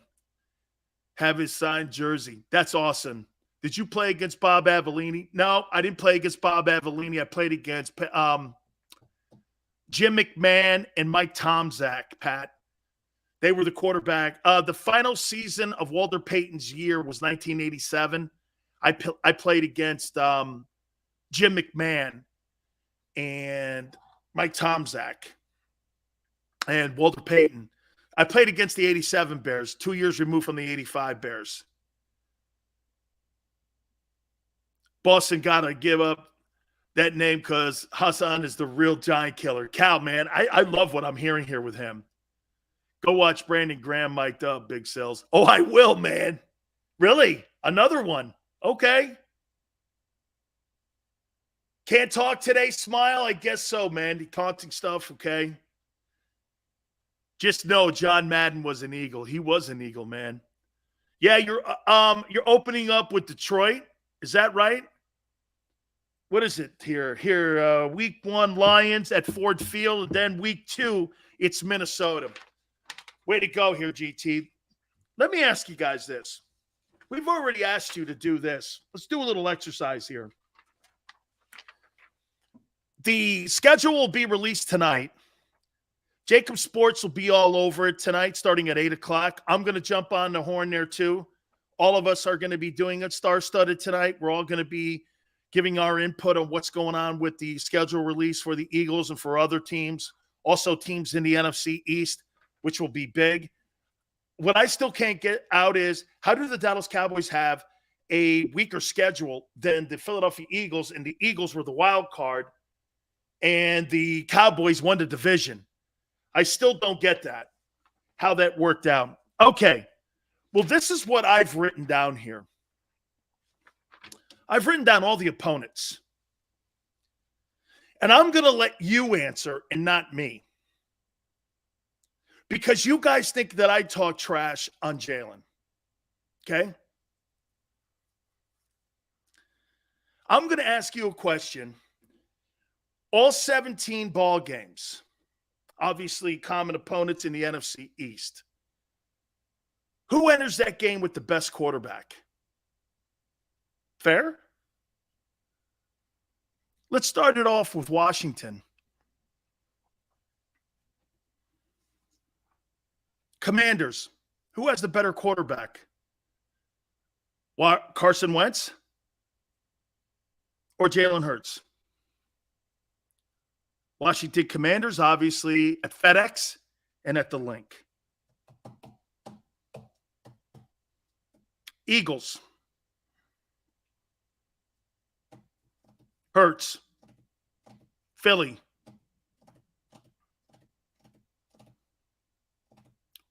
Wentz.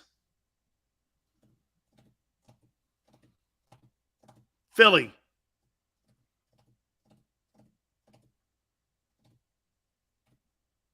Wentz, Hurts.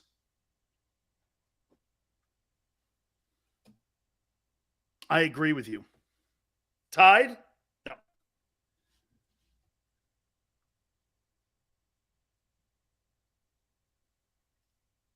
Boy, Hurts. Okay.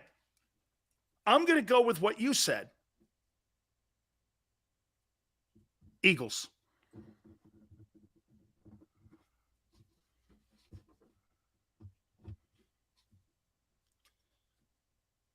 Week 2, home opener. Kirk Cousins. Eagles or the Vikings?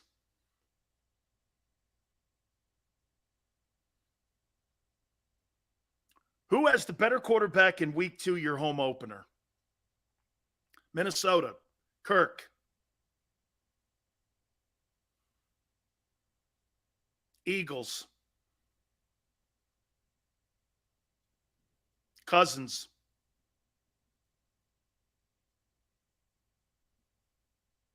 Vikings. You guys, I'm going to listen to you. You guys are being honest.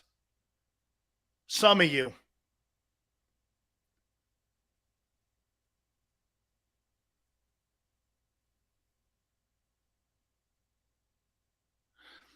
How about if we did this? Personally, I don't think Jalen Hurts is in his conversation. But Eastside Monster, I'm going with you. I think it's a split. Let's go here with a tie. Okay? Even. I don't think so. But, okay. Because I said I'm not doing this. Because it comes off like I'm bashing when I say shit like this. So what I'm going to do is I'm going to go, okay? Yeah, and not only that, Pat, he's got 6 years of 4,000 passing yards. Let's just go tie here. Push. Justin Fields or Jalen Hurts. Bears at Soldier Field.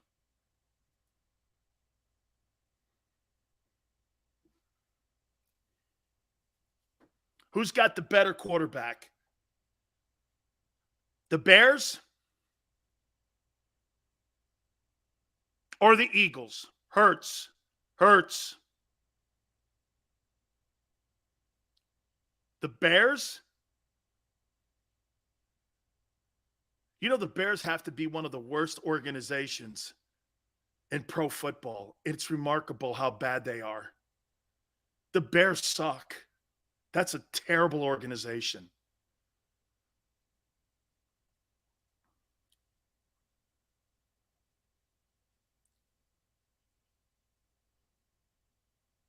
Fields is not it. I'm with you. Bears have no receivers. Hurts. It's Jalen. Eagles.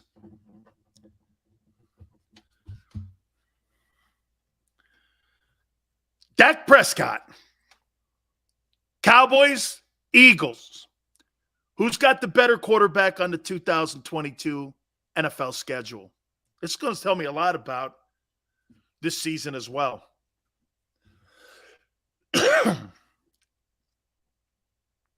Dak.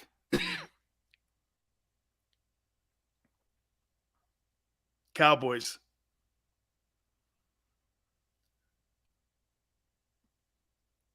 Guys are being honest. I appreciate this. Okay, I know, hey, some of you, you're throwing up in your mouth. So, hey, you know what? Yes. Sands, yes. I agree. I think the Eagles have a better roster, though. Sean, I get it, okay? You could stop now because you guys are throwing up in your mouth. Seth, I get it. Okay? Cowboys. Jared Goff. Lions, week 1, you open up on the road at Ford Field. Goff or Jalen? Hey, Chris, I get it, man.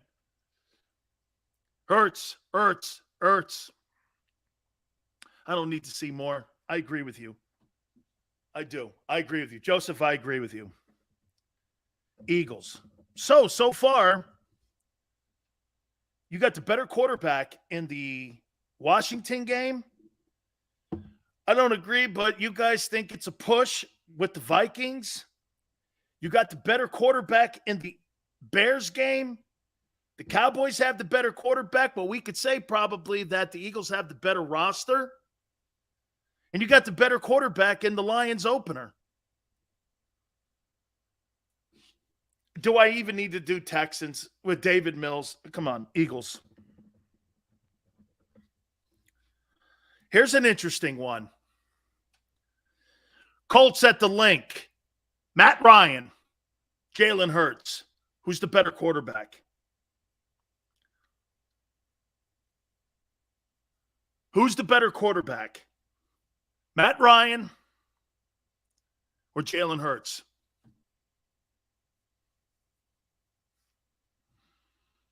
Yeah, not only statistically, though, too, Timothy. He's won more games. Hey, by the way, hey, for the record, has Dak Prescott ever been beaten by the Eagles? Has he?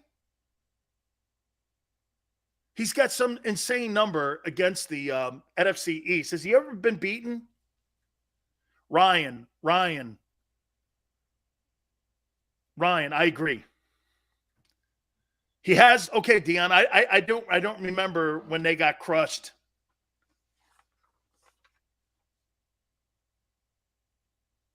Okay, he's lost to the Eagles. Okay. Wentz beat Dak once. Okay.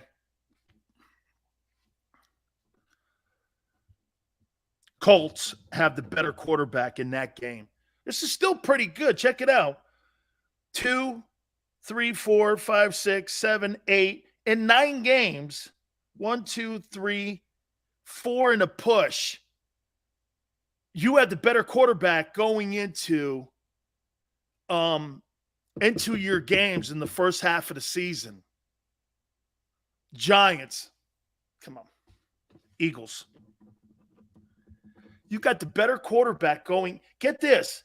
You got the better quarterback going into Washington and the Giants. Okay?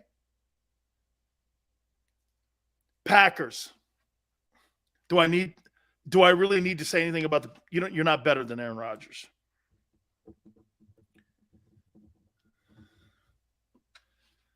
This is going to be an interesting one. Who's a better quarterback? Trevor Lawrence or Jalen Hurts? Who's the better quarterback? I know who I would take, but I don't want to be called a hater here. Lawrence. Hurts? So you think Jalen Hurts is better than Trevor Lawrence? Well, you guys wait a minute. You guys really think Jalen Hurts is better than the number 1 overall pick? Come on, man. I'm going to listen to you guys. You guys really think that Jalen Hurts is better? Brian says right now, yes.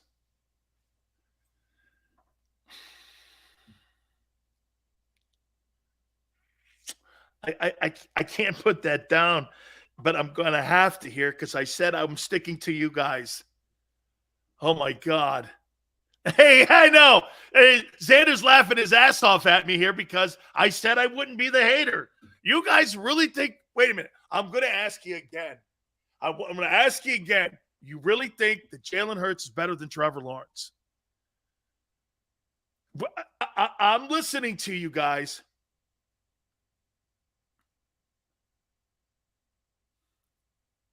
Okay, Steve. Steve's giving me shit. Yeah. Hell, split. Can I go split? Can I? I had some, please, I'm begging you. Let me split this. Please. Oh, my God. Please let me. Split. Okay, okay, push. So you guys think Jalen's better than Kirk Cousins and Trevor Lawrence, but we're going push.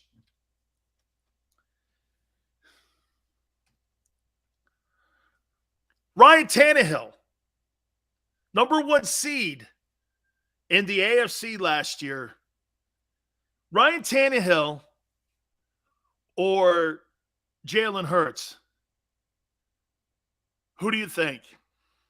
Who do you take at quarterback?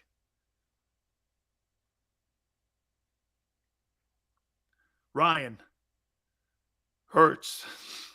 Zach. Sand says push. Rather have Hurts. It's not what I'm asking you. Who's the better? Hurts. Tannehill more accomplished, for sure. That guy's gone into Kansas City and actually beat the hell out of the Chiefs. What's Jalen's bit? No, there I go. Oh, I see why you guys call. Okay, I get it. I'm going to shut up. I'm going to shut up. I see what I do now. I know why you guys say that. Hold on. I'm going to shut up now. Wait. Who's Faba? Okay. I see what I get it now. Because then I started adding in. He went into Kansas City and beat the shit out of Patrick Mahomes. Okay. On the fence, eating hot dog. Now that's a push, says Lack. I think that's a push too. Steelers, you have the better quarterback. I don't even know who he is.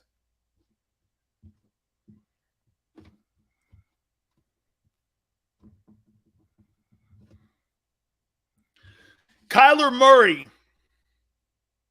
It's in Glendale. Or Jalen Hurts. Kyler Murray or Jalen Hurts? I did, GT. I did. That's why there's a push in Minnesota and a push in Jacksonville and a push in the Titans. Kyler. I'm not cooking nothing, GT. I'm not cooking the books. Joseph says that Jalen Hurts is the same as Kyler Murray.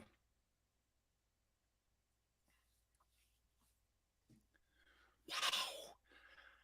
I could never do a show like this. I'm sorry I did this. I'm so sorry I did this. I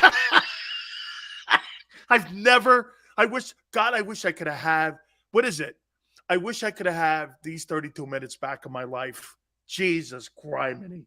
Oh my God. God, I'll never turn my show over to that again.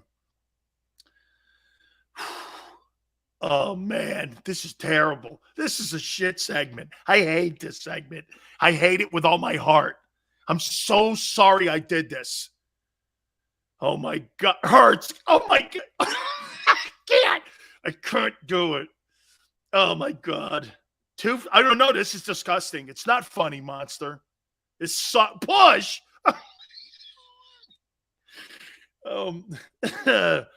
GT, I'm getting this. Shut up. Oh, Zach, I'm going to have to push on. This is the worst segment I've ever done in my broadcasting career.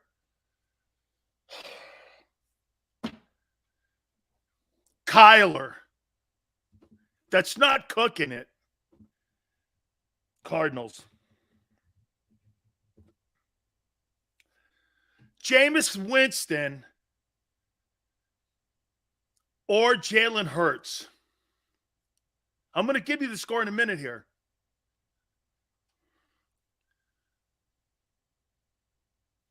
Sean, this is the worst I've ever done. This is terrible. Winston, Hurts, push. I'm going to push my face in right now. I wish I had Xander here so he could kick me in the head for doing this. Darren. Look at Darren. Sills. Hey, Joseph. Don't jerk my chain. Joey Beasley, Xander, you need to take a Xander's. By the way, Xander's laughing his ass off right now. Okay.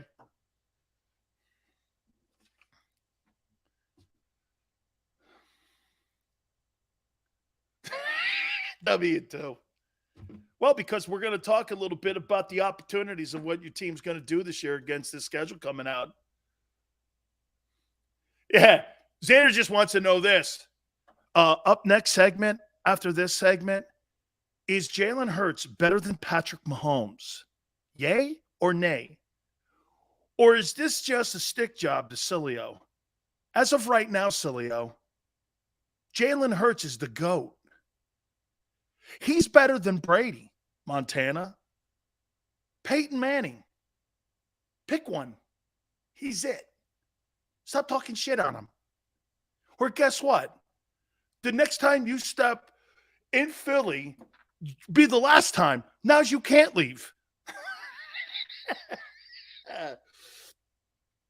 Sileo, now you can't leave. Flip the votes. No. I'm going to count it up here, and I'm going to do this after the segment. And I'll tell you, if you're quarterback and how many games he's going to go into, according to you. And then you know what I'm going to do?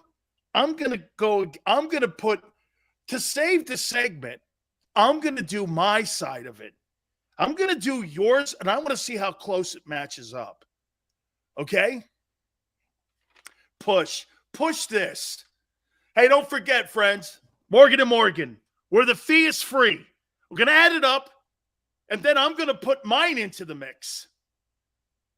That means this. Choosing an attorney is one of the most important things that you could possibly do when you're hurt or injured on the job. John Morgan's been telling me this for nearly 30 years. For the people, it's not a slogan. It's who they are. It's what they do.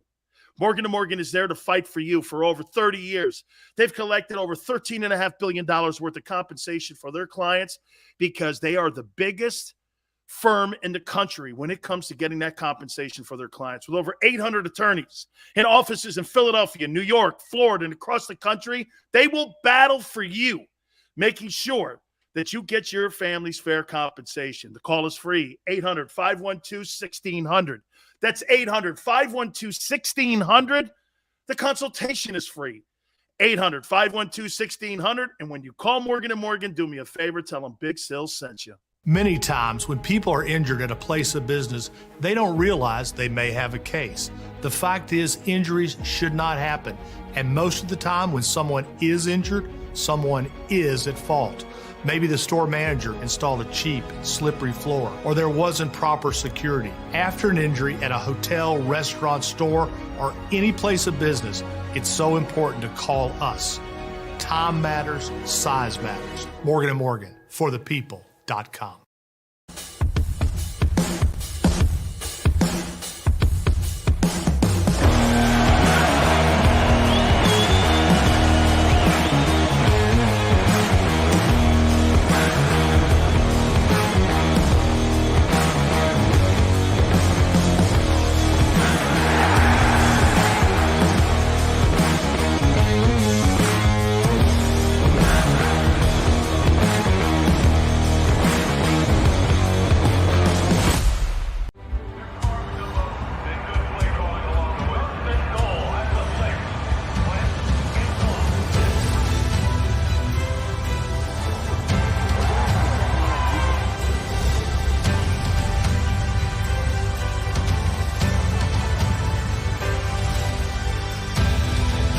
Field of life, First Trust Bank is there for you. Champions on three. 1, 2, 3. Because Philadelphia dreams deserve a Philadelphia bank. Do you stream on a Roku, Fire Stick, Android TV, or Apple TV? Now you can watch 6ABC 24/7 with the 6ABC Philadelphia streaming app. The big story on acting. Search 6ABC Philadelphia and start streaming today. In Philadelphia, we celebrated the miracle with pride only 5 years ago. And then the following morning, IBEW Local 98 members went back to work, building this city, rescuing our communities from decay, and inspiring the young men and women of the region to take pride in who we are. Like the Cats, Local 98 members believe in hope. To learn more about who we are, what we do, and career opportunities with Local 98, visit us, IBEW98.org. At Stateside Vodka, every new customer gets the world's best rocks glass, free. What's that? A rocks glass? You're telling me that bottle is cut in half? You could say that. Holy shit. Glass is for cocktails, right? It's for this, this, this, and that. Is the length of the glass equal to your... You betcha. But is it made out of... Glass? Yeah, okay, but is the rip... Smooth? Will you stop doing... That? I'm the professional here. And you're telling me I can get one of these glasses for free? That's right. 1 free rocks glass per customer with each first-time purchase of stateside vodka. All from the company that's highly awarded. 0 carbs, 0 sugar, and deliciously tasting vodka. So good, it just disappears.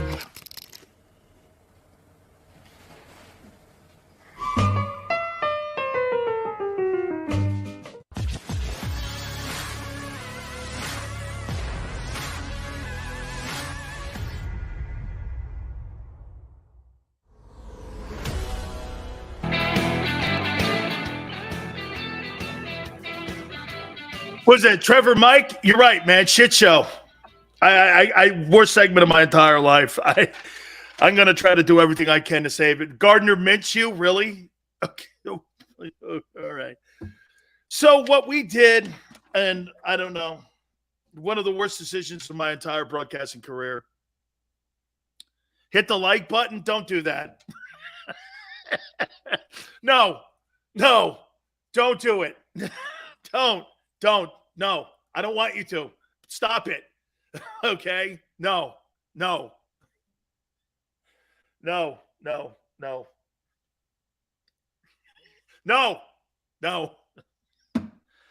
So you guys have come up with your schedule of teams that you're playing.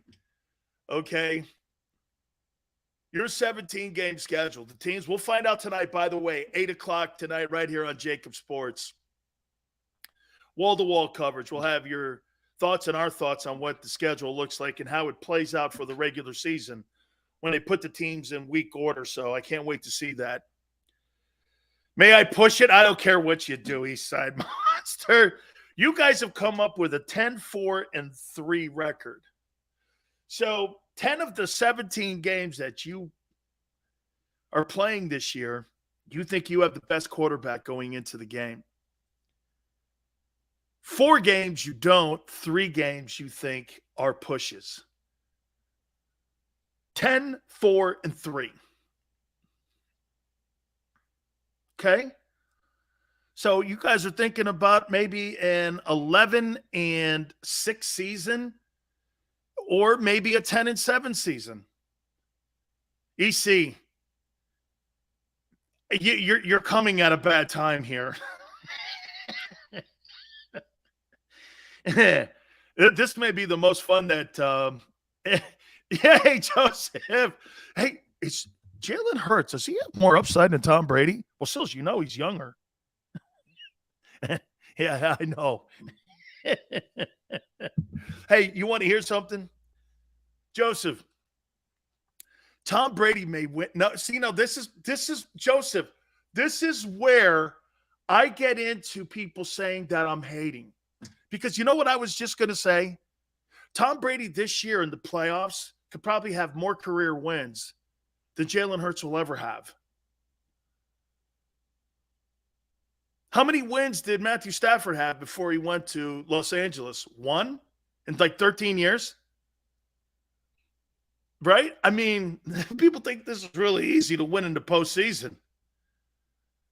Tom Brady's a cheater. Yeah, I know. Deflated footballs. It really mattered. Filming. I better be careful. I'd rather be careful because I said filming before and I got into a whole shitload of trouble. I'm gonna keep that one, okay? Hey, Tom Brady in 1 year with the Buccaneers, the year they won the Super Bowl, I think they won 4 because they were the wild card, right? I think he's got 4 wins. Do you know that Tom Brady, in his 4 wins that Super Bowl season, then they beat the Eagles last year. Tom Brady, in his 2 years in Tampa, has 5 NFC postseason wins. In 17 years, Tony Romo, I think, has 2. Brady doubled them in 2 years as the quarterback with the Bucs. I think Tony Romo's either got 2 or 3, 2 maybe, right? Playoff wins. Okay. Jerry Jeudy arrested by Denver cops. Well, you know, them Bama guys.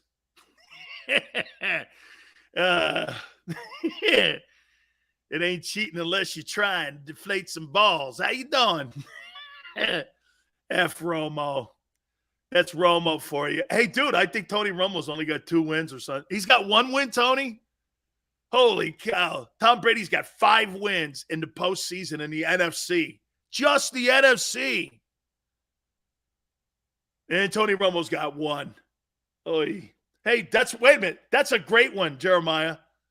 Tom Brady's got more wins than Dak Prescott and Tony Romo do. Let's see, 17. How many years has Dak been in Dallas now? In 24 years? Something like that, right? Like in 20 some odd years, Tom Brady's got more wins than the Bucs do, or than the Cowboys do in the postseason. That's actually hilarious. Oh, what up, Matt?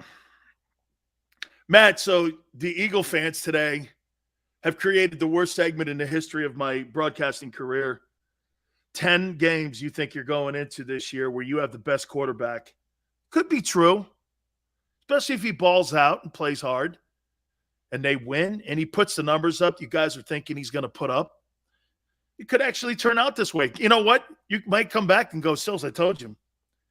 Here's how I see it.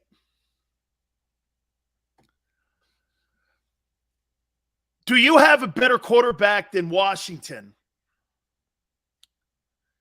Personally, I think that's a push. I think that's a push. You have to be determined.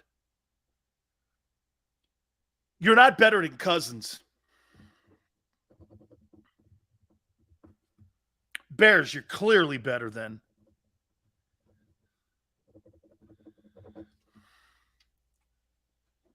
You want to hear something? I'm going to disagree with you on one thing here. You guys didn't do what I'm going to do. I think the Cowboys and the Eagles, I think it's closer to a push than you think. He doesn't have Amari Cooper on that team now. He's got CeeDee Lamb and Michael Gallup, who won't be there for a couple weeks because of his injury. You really think Dak's going to win a lot of games? Do you think Dak Prescott's going to win a lot of games this year in Dallas? Do you really? I think the Eagles are going to win more games than the Cowboys this year.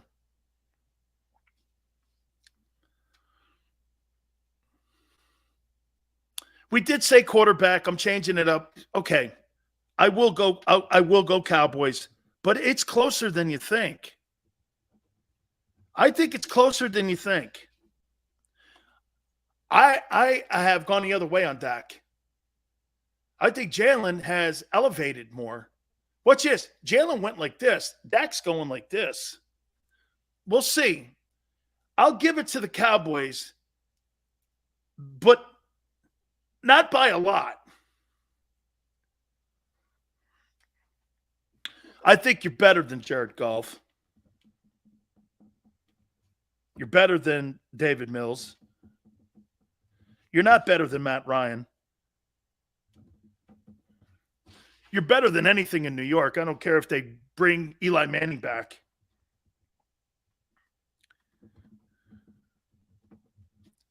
You're not better than Rodgers. You're not better than Trevor Lawrence. You're not better than Ryan Tannehill. I'm going to go push with you guys. I don't think shit of him.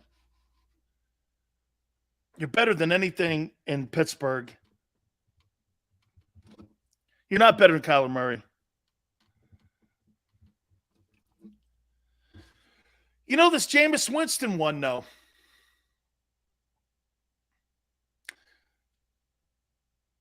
about Seth there? Nakobe Dean will be the next Sam Mills 2.0 if he stays healthy. Sam Mills, that's a pretty good comparison. Sam's a little shorter, though. He's a little bit shorter. Still's tripping now. I'm not tripping. Saints, Jameis Winston. I think Jalen protects the football more, so I'm going to go Jalen. See? Okay, now here's my record. Okay, push.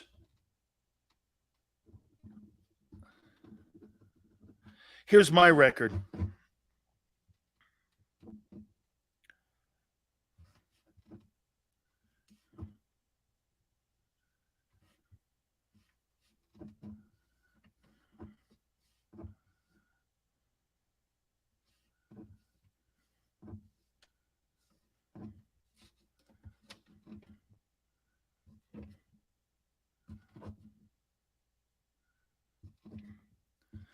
Oh, you're going to love this.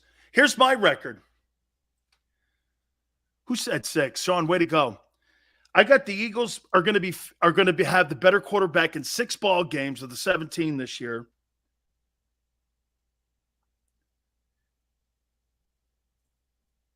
Seven will have better quarterbacks than you. 3 is a push.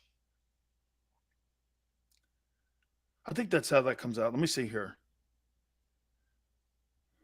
Because that's 2.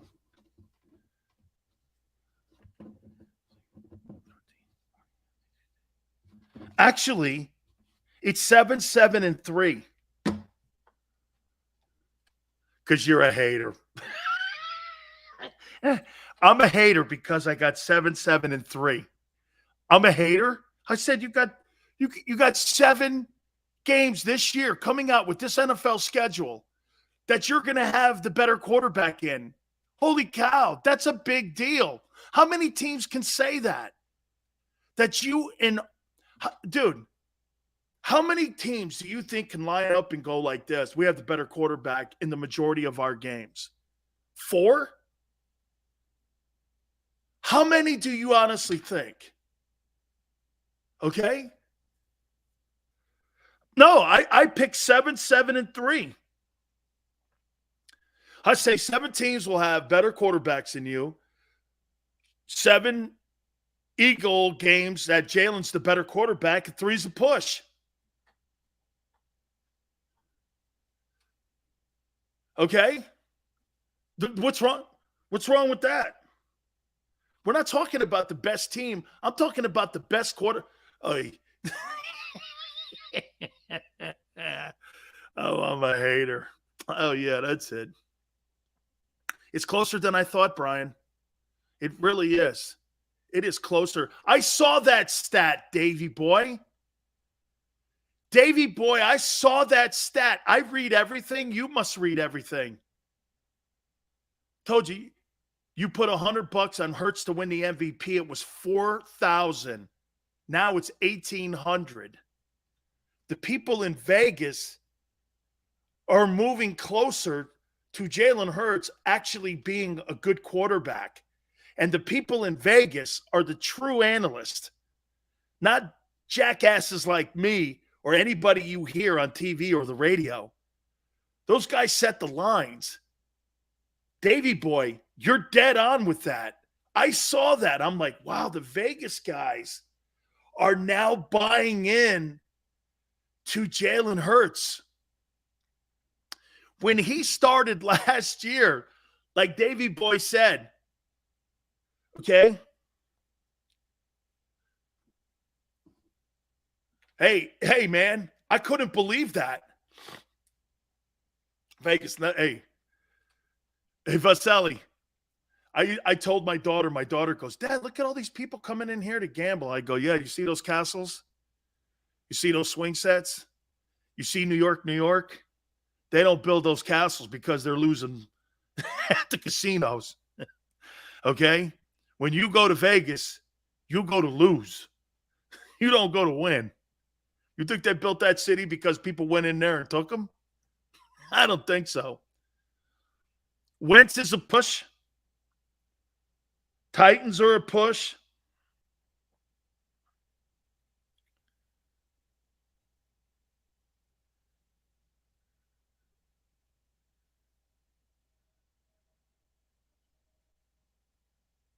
Commanders. Yeah. Yeah. Hey, man. Dude, I'll tell you something, though. Hey, I'd like to do this also here with this. Do I think the Eagles have a better roster than the Washington Commanders? I do. Do I think they have a better overall roster than Minnesota? I do. The Bears? I do. The Cowboys? I do. The Lions? I do. The Texans? I do. The Colts? I don't. The Giants? I do. The Packers? I don't. The Jags? I do. The Titans? I don't. The Steelers? I do. The Cardinals? I don't. Well, you have a better defense than the Cardinals, but you don't have a better offense than the Cardinals. So the Cardinals. You have a better roster than the Saints. So you got a better roster than the Commanders, Minnesota, the Bears, the Cowboys, the Lions, the Texans, the Giants, the Jaguars, the Steelers, and the Saints. Dude, you guys have really got a lot of expectations on this football team. Coach says, you got to stop feeding into these guys' nonsense. Sills makes viewership off of ticking off. I'm not doing that. I'm not, dude. What are you talking about, Coach? We're having a conversation here. What do you want to sit around here? What do you want us to do? Tell you how great you are all day? Hey, man. Pretty soon I'll start sounding like WIP. Sex says, are they better than the Cards without Hop? Ooh.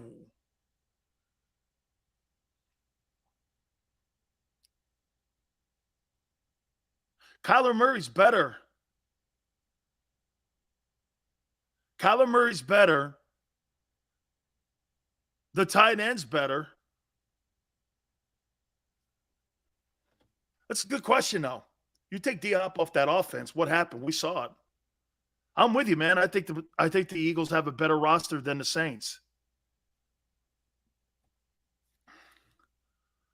Dude, Cousins' offense is superior to the Eagles' offense. Thielen and Justin Jefferson and Dalvin Cook and Cousins? Come on. Have some common sense.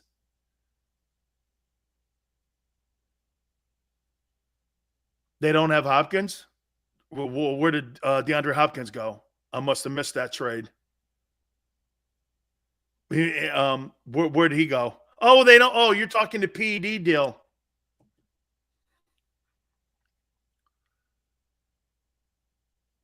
I saw the fires. Yeah. I think that's what's sabotaging my my internet a little bit is because of the fires. Eagles, if the Eagles sweep the division, they're dangerous. The Eagles sweep the division. Zach says he got suspended for 6 games. I think that'll come down to 3. Okay? Cards and Murray are not a push. Well, wait a minute. W2, you're talking about the defensive side of the ball. They weren't able to replace Chandler Jones. They didn't really do anything on that. And there's no way that J.J. Watt is the same dude. Yeah, you're going to win games in the trenches for sure. But see, when you're saying that, winning games in the trenches, I hope we win games in the air. You got a $100 million wide receiver. Oh, no, I don't want to go back over that again because Sileo's hating on some. I'm not hating on anybody. You think Goddard's better than Zach Ertz? Now, he's saying after the catch. Eastside Monster, are you really saying that Zach Ertz and Dallas Goedert, if you had to pick between the two, you would take Dallas Goedert over Zach Ertz?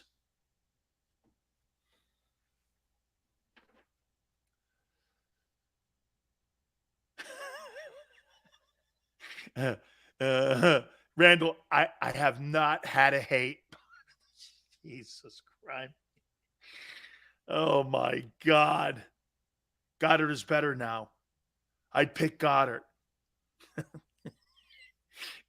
This gets better every – No, I should take that back. This is getting worse every segment. Howie, are you – this must be all Howie burner accounts or something. Oh, my God. I'm afraid to reset. Jeez, man. Holy cow. Oh, wait. I could talk about something you guys don't want to talk about, the Sixers. Oh, man. Oh, I have an NBA rant. I do have an NBA rant. I think you might like this here. Oh, that was the worst segment of my entire life. By the way, okay, you may like this also here. I got 2 items here. We're going to reset. Please hit the like button. Hour 3. Keep it right here on the National Football Show.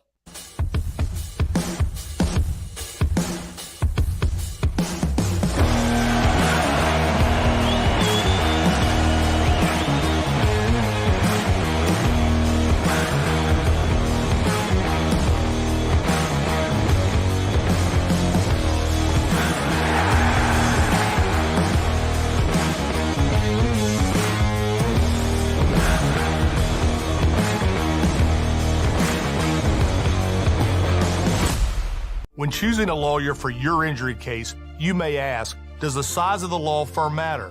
Well, of course it does. The insurance company, they're huge with unlimited resources. And whether your case is big or small, they're built to bully you out of the money you're owed.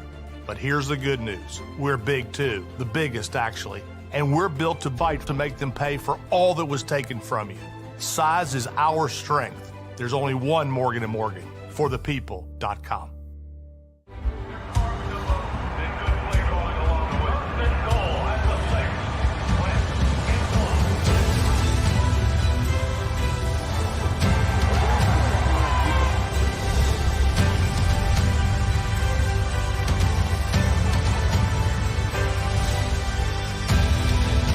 Field of life, First Trust Bank is there for you.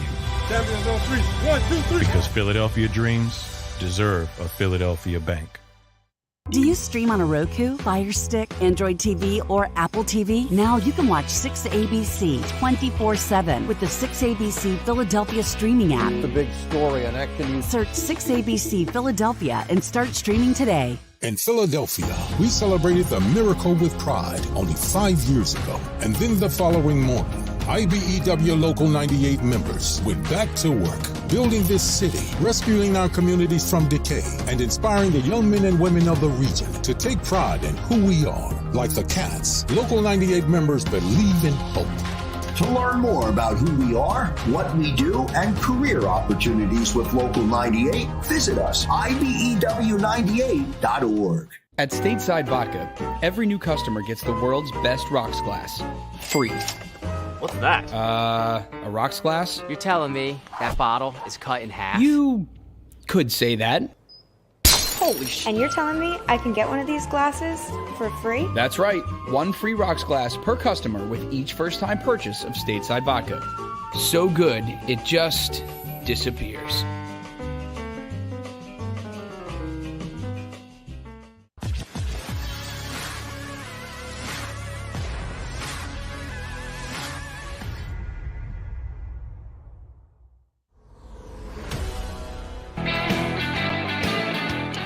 Welcome back. National Football Show. It's your boy, Big Sills. Please hit the like button. Thank you, guys. Having some fun here, okay? No hating. Having some fun here. Don't forget, tonight, 8 o'clock Eastern Time, we will have the NFL schedule for the Eagles. We'll talk NFC East as well. We'll have you covered wall to wall here on JAKIB Sports, so make sure that you guys are checking us out as we get ready for that show and as we get ready for what the NFL is going to put on as a show. The dropping of the NFL schedule. You know, it used to be really dorky, but now it's turned out to be a thing for the NFL. That's what the NFL does. They know how to make off-season. Here's a great example. When someone asks me questions about doing a show and putting content together, look what the NFL does. You guys say to me, you guys understand, Sileo brings topics to the table and we debate them back and forth. Know this, the NFL made a show out of a schedule dropping. Think of that. A schedule release. They turn it into this giant production. Good for them. That's content creators. Those are people that know how to make content. Instead of people that show up to work every day and do this. I don't know what to talk about. There's never been a day in my broadcasting career I didn't know what I was going to talk about. Now, today was unfortunate that I went down that last segment because I could kill myself for it. Okay? I could kill myself for that segment. But, I mean, that's content. By the way, I see you guys talking about Jerry Jeudy. Man, that's a damn shame, too, because the Broncos have had a great offseason. Hey, Dan, you should do some exercise on GMs. Yeah, no, we'll do that. Okay, that's a great comment. I love that. That's a great take. And by the way, Xander will tell you, too, I can listen to a show for 10 minutes and get 20 topics out of it. And don't you think every day when you guys are bringing topics to the table that I don't think about a topic for the next day? You guys create the majority of my show. That's why when you guys are saying, oh, you're hating it, I'm not hating anything. I'm going off of what you're saying. I create shows on what you guys bring to the table. And then I'll throw some things in. Sydney goes, you're still going to get Sirianni. We're working on it, okay? We're working on it. We're working on it. The Eagles watch the show, you know that. You should have fans call in. When we get that technology, I will clearly do that. Okay? Eastside Monster, topic. Stills. Do you steal everything down there, including the shirt you're wearing? Yeah. I don't steal it. I have it sent to me. Yeah. Everything I wear is free. Yeah. Like I showed you my box of Hurricane and Browns and Buccaneer stuff.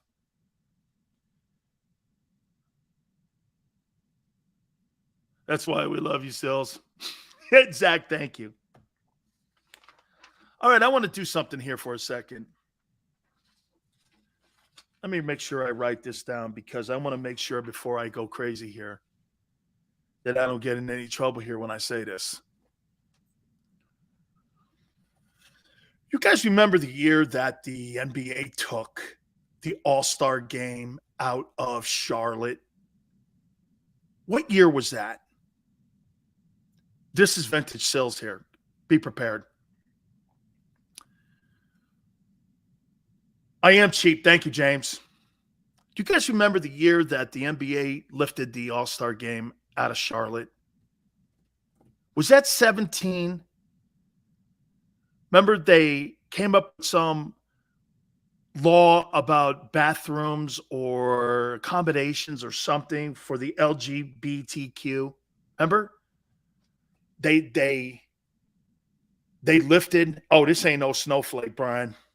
16 was it? Okay. Trust me, I've had worse segments. Thank you, Darren. 17, Ernest. That's it. HB2. Thank you, Davey boy.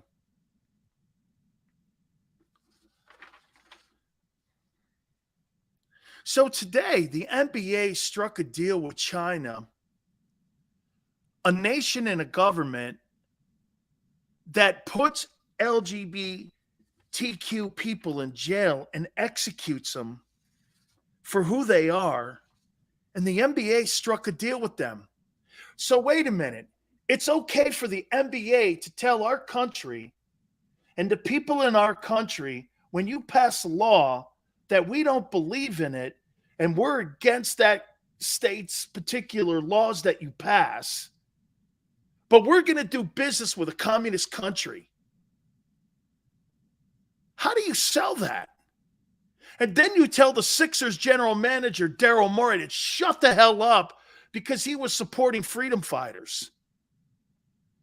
Dude, that is the most ridiculous thing on the planet. You're telling legislators and lawmakers in North Carolina that we don't agree with your rules and your laws, but we're going to do business with a country that puts Muslims and puts homosexuals in jail, but we're going to do business with China. They struck a long-term deal with them today. Dude, believe me, the politics of it, I'm not going to debate it. I'm going to talk about the hypocrisy of it. You'll tell our country, and you'll go after lawmakers, but you'll turn around and do business with a communist nation, and you think no one is watching.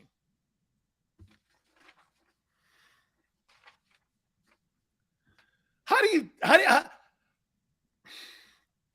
does the United States of America allow the NBA to stay in business with a country like that? Dude, what a bad look for the NBA. You got great playoffs going on.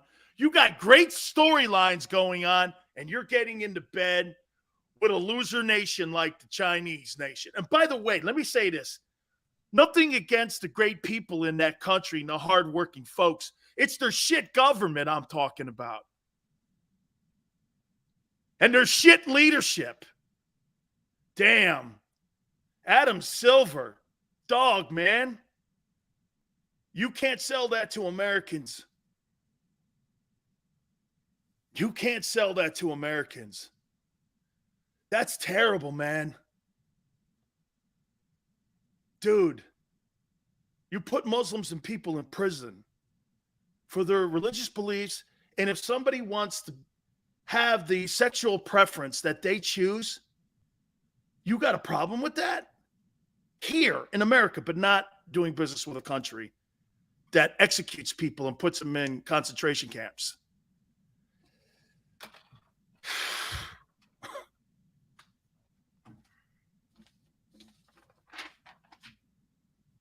You wonder why people look at the NBA and call them two-faced.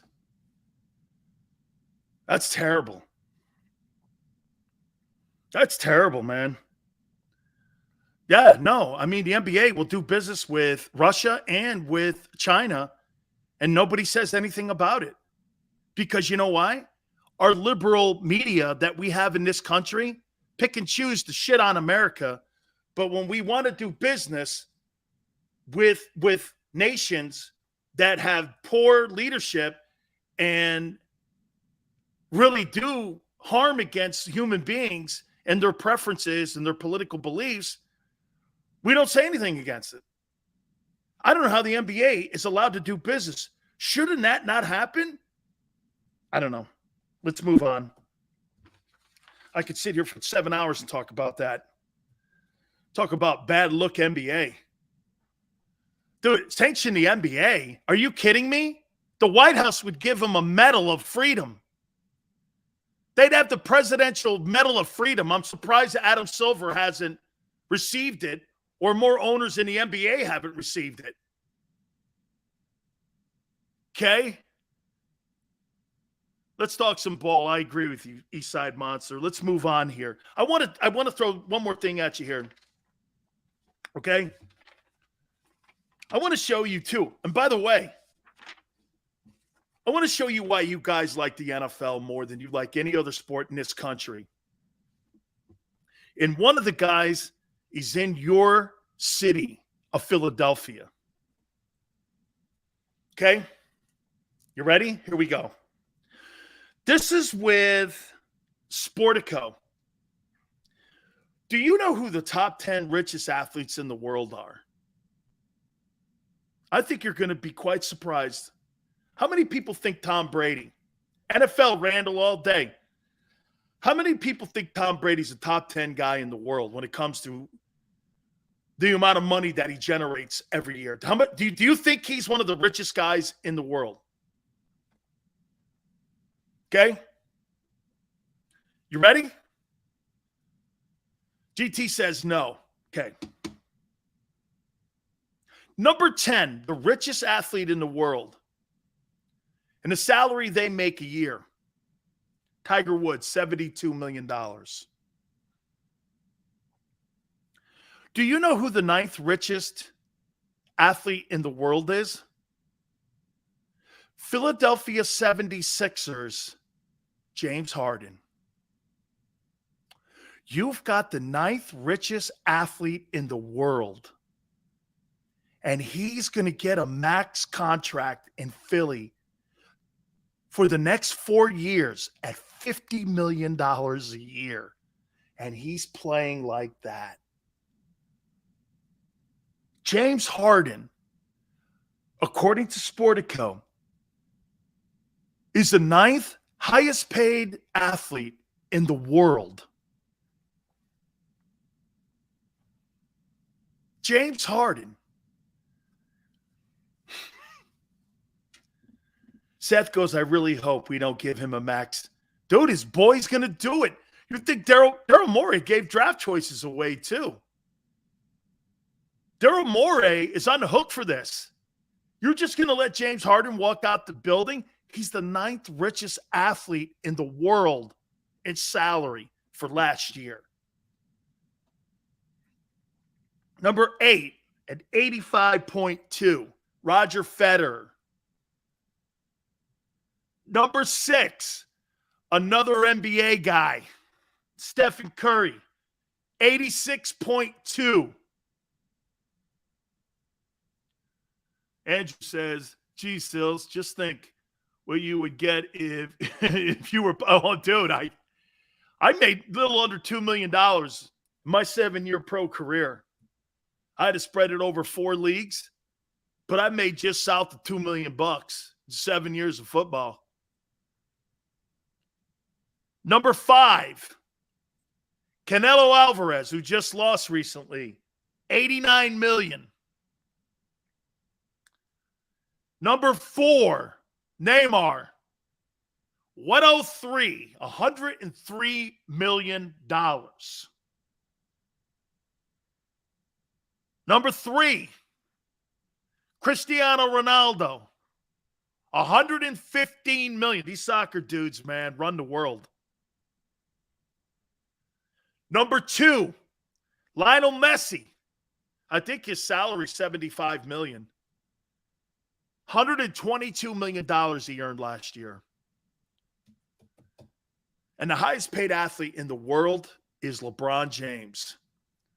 $126.9 million. Not one NFL guy is on this list. I think Brady's 16th. I think Dak's up there because he got $75 million last year. But it was spread out on a signing bonus. Tiger, James Harden. James Harden is the highest paid athlete in Philadelphia sports right now. More than Bryce Harper, more than anybody on the Eagles combined, more than anybody on the Flyers. He's the highest paid athlete in Philly.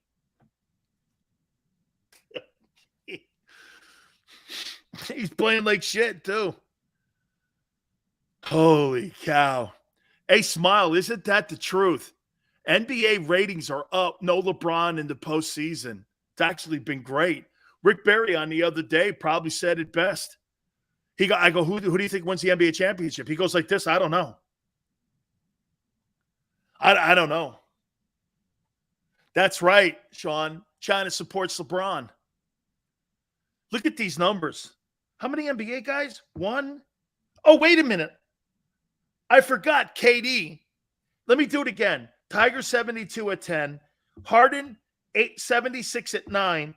Federer at 85, 8. KD, Kevin Durant, is 7th at 85, 9. Curry is 6th at 86, 2. Canelo Alvarez is 89. Neymar is fourth at 103. Cristiano Ronaldo is third at 115. Messi second at 122. LeBron's got 126.9. You got how many NBA guys? 1, 2, 3, 4 NBA guys in the top 10 highest paid guys on the planet in sports. Dude, Brian, shut up and dribble. You paying me $126.9 million? Sure. Can you imagine this? LeBron James is basically how much money is this guy make? What's he making? LeBron James is almost making $10 million a month. He's making over. LeBron James makes over $10 million a month on sneakers that are being made in China. This is crazy. Hey, wow, man. Phew. Good grief, man. Wow. That's insanity. Yeah, but Seth, these are active people, not Michael Jordan. Michael Jordan hasn't played basketball in 25 years. You know? Dude. Sills, can I get a photocopy of your Canadian contracts? Randall, I think I got them on my my Twitter page at Dan Sileo Show. I think they're all in a bundle there. I put them up there. All right. May I please reset this topic that I did in the first hour? Okay? And I want to be with more clarity, maybe, in this topic. Okay? Just a little more clarity.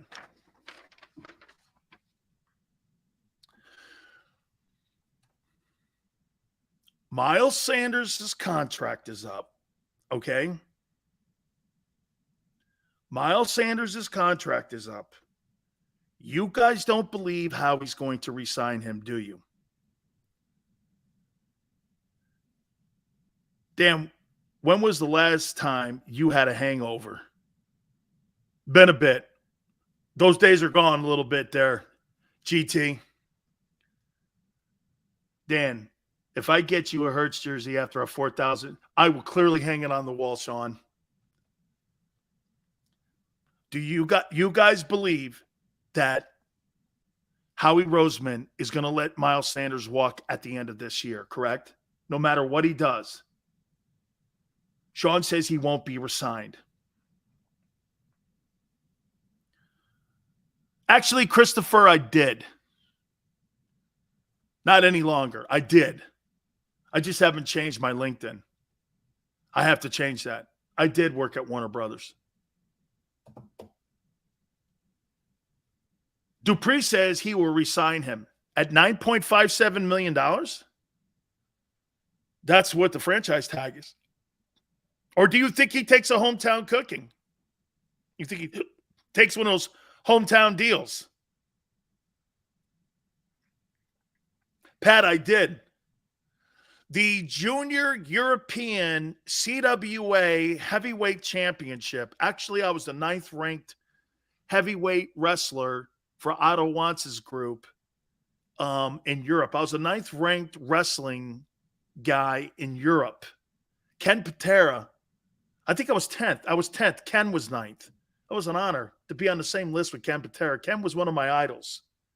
I did hold a belt. Only 12 days, though, dude. Then I went to Japan. I wrestled for Antonio Inoki.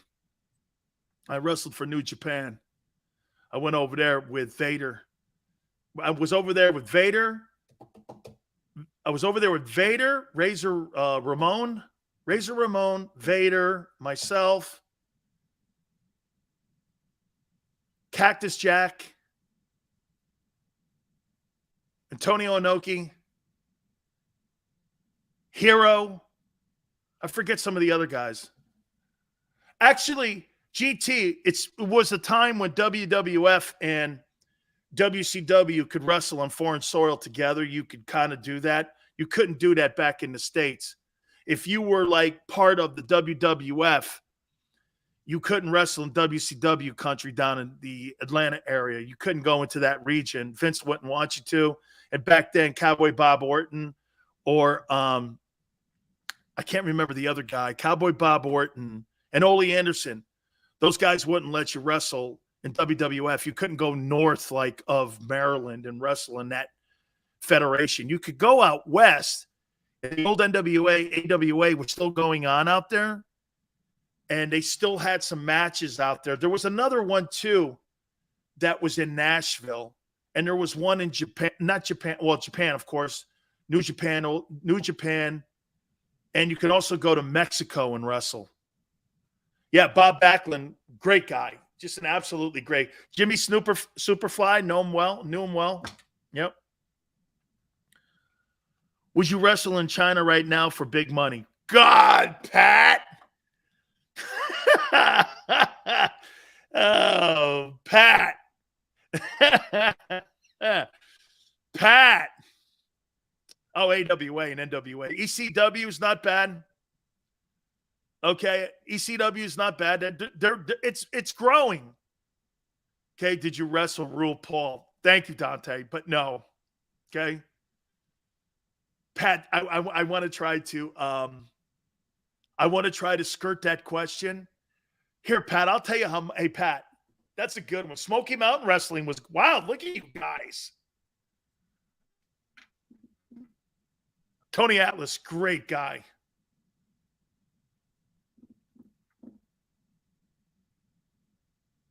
Oh, wrestling was awesome, Seth. Dude, on my Twitter, Road Warrior Animal, man. He just passed away a couple years ago. God, he and I were best friends. The Road Warriors were my friends, man. I love those guys. Those guys were really great dudes.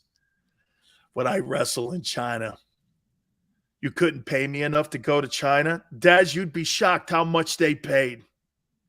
Jake the Snake, Xander, we had Jake the Snake on. Jake the Snake's a friend of ours. We had Jake the Snake on this show.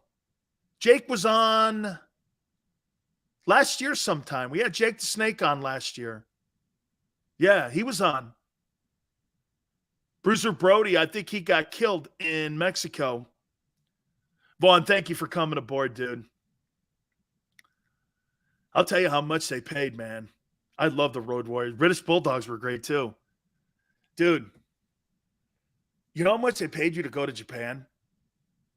Okay, I didn't wrestle in China, but I wrestled in Japan. And they paid you $5,000 a match. That was a lot for me. Hacksaw Jim Duncan, he follows me on Twitter, too. We're boys. Hey, Razor Ramon worked out with me and my wife in Orlando when we lived there. Yeah, no, he doesn't play in the NFL any longer, Edge. But if I'm not mistaken, I think Laurinaitis' kid's Ohio State Buckeye was an All-American. I voted for him. He was like, Sills, the only reason you're voting for me is because of my pop and you know each other. And I go, that's not true. I think you're a good ball player, too. Yeah, James Laurinaitis. Yeah, man. No, man. He's a great kid. I knew him when he was like a little kid. Pop would bring him around. What a great dude, man. Great family, too. The Laurinaitis are great. The daughter follows me, too, on my Twitter. And they called me and told me when I guess Animal passed away a year and a half ago on his honeymoon. Dude, the guy was so good, man. What a great wrestler, man. Yeah, Bruiser was murdered in Puerto Rico. You know what, Randall? Bret Hart, Bret's really bitter now. He's really bitter. Because you know what? I'll tell you something about Bret. Bret and his dad in Canada, those guys think they got jobbed by Vince because Vince bought their wrestling foundation and their federation in Canada. And Bret Hart was enormous in Canada. And when he brought him down, part of the deal was he was going to make him champion, which he did. But the one thing Vince saw in Bret Hart that he saw in the other guys, like The Rock, Stone Cold, dudes like that, you know, he really couldn't sell it like those guys could. And so Vince, he likes entertainers. He never really thought Bret was a great worker, man. Fundamentals, great. Goldberg used to hurt him all the time. Bill's a friend of mine too. I played football against Bill. We played in the World Bowl together. He was at Sacramento Surge. He played at Georgia. He's a Bulldog. And Leon Hart, I played against him too when he was with the Rams. That's Vader's real name is Leon Hart. And Bret thought he screwed him out of a gig. Okay, he was supposed to lose, and he did, and he hated how it went over because Goldberg, they got him over because Goldberg could sell it. And he's really bitter. He is. And so every time I get, we have conversations or we get on a group chat or a group text or whatever the hell that is, and we start going back and forth, Snake will always start it off. I'll sit there and I'll go like, hey, I'm out of this here because Bret Hart gets into a really hey, Randall, Bill Goldberg, man. He's a really good Georgia Bulldog football player. Tape, Sacramento Surge. That's who Goldberg played for. Sean, still used to give them the lasagna flop. I love that, man. Bret's been bitter for years. Montreal screw job. That's right, Edge. Very nicely remembered. That's right. That's right. That's right. You got it. You got it. That's exactly correct. The Montreal screw job. Yes. Yeah. Hey, you know what, Tape?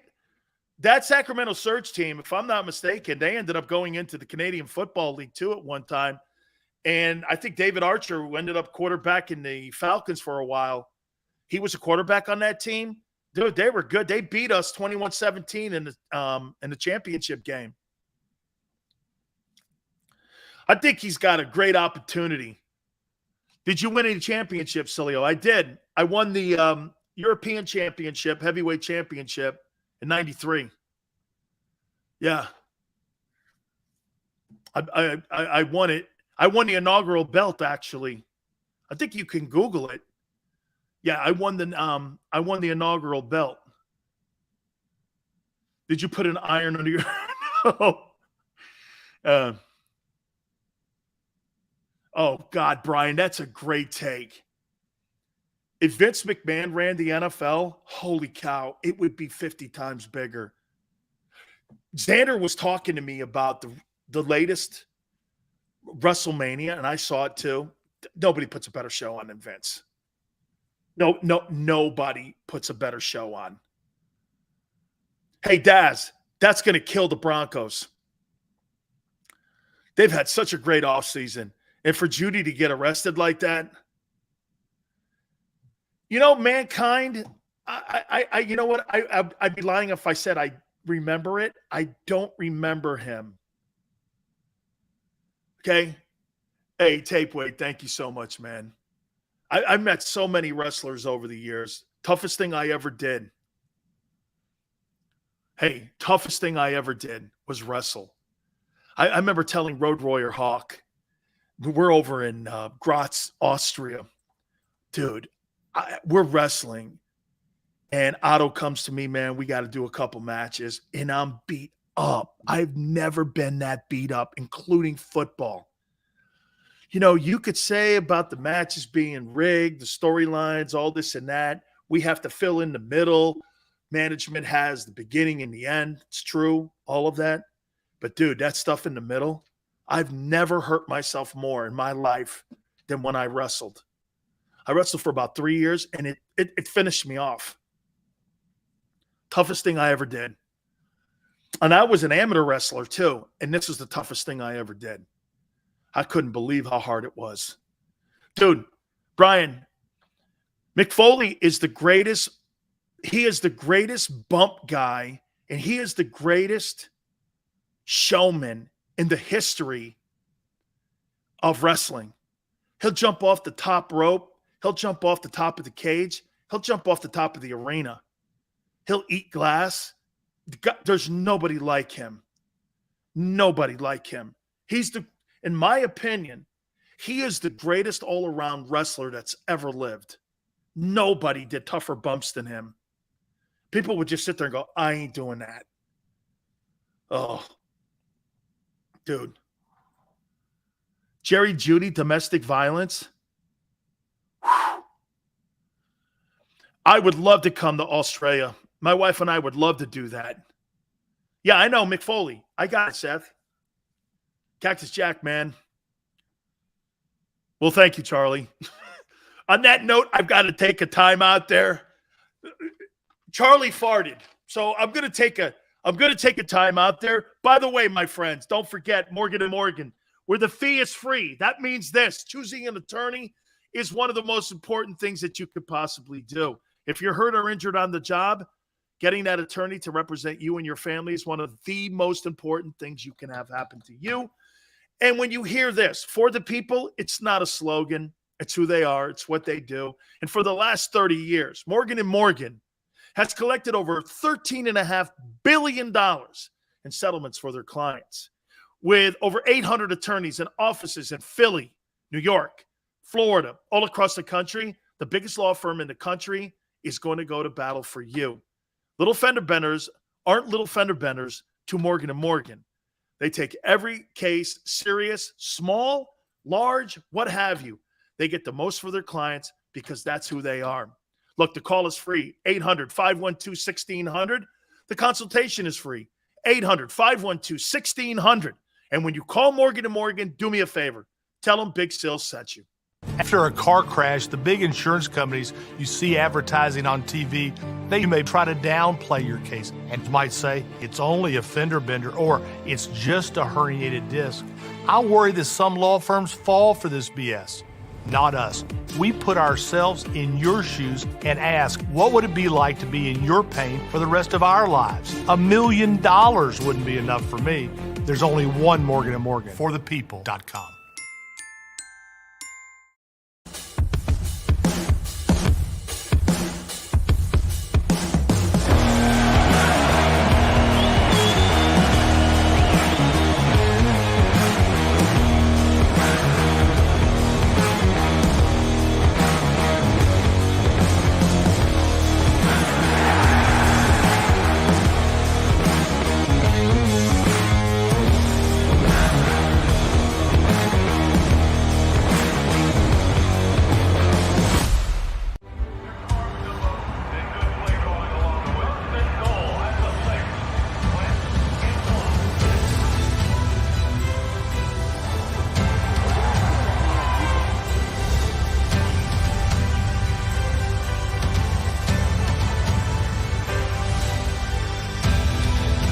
Field of life, First Trust Bank is there for you.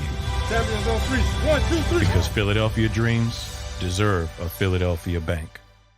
Do you stream on a Roku, Fire Stick, Android TV, or Apple TV? Now you can watch 6ABC 24/7 with the 6ABC Philadelphia streaming app. The big story on Action News. Search 6ABC Philadelphia and start streaming today. In Philadelphia, we celebrated the miracle with pride only 5 years ago. And then the following morning, IBEW Local 98 members went back to work, building this city, rescuing our communities from decay, and inspiring the young men and women of the region to take pride in who we are. Like the Cats, Local 98 members believe in hope.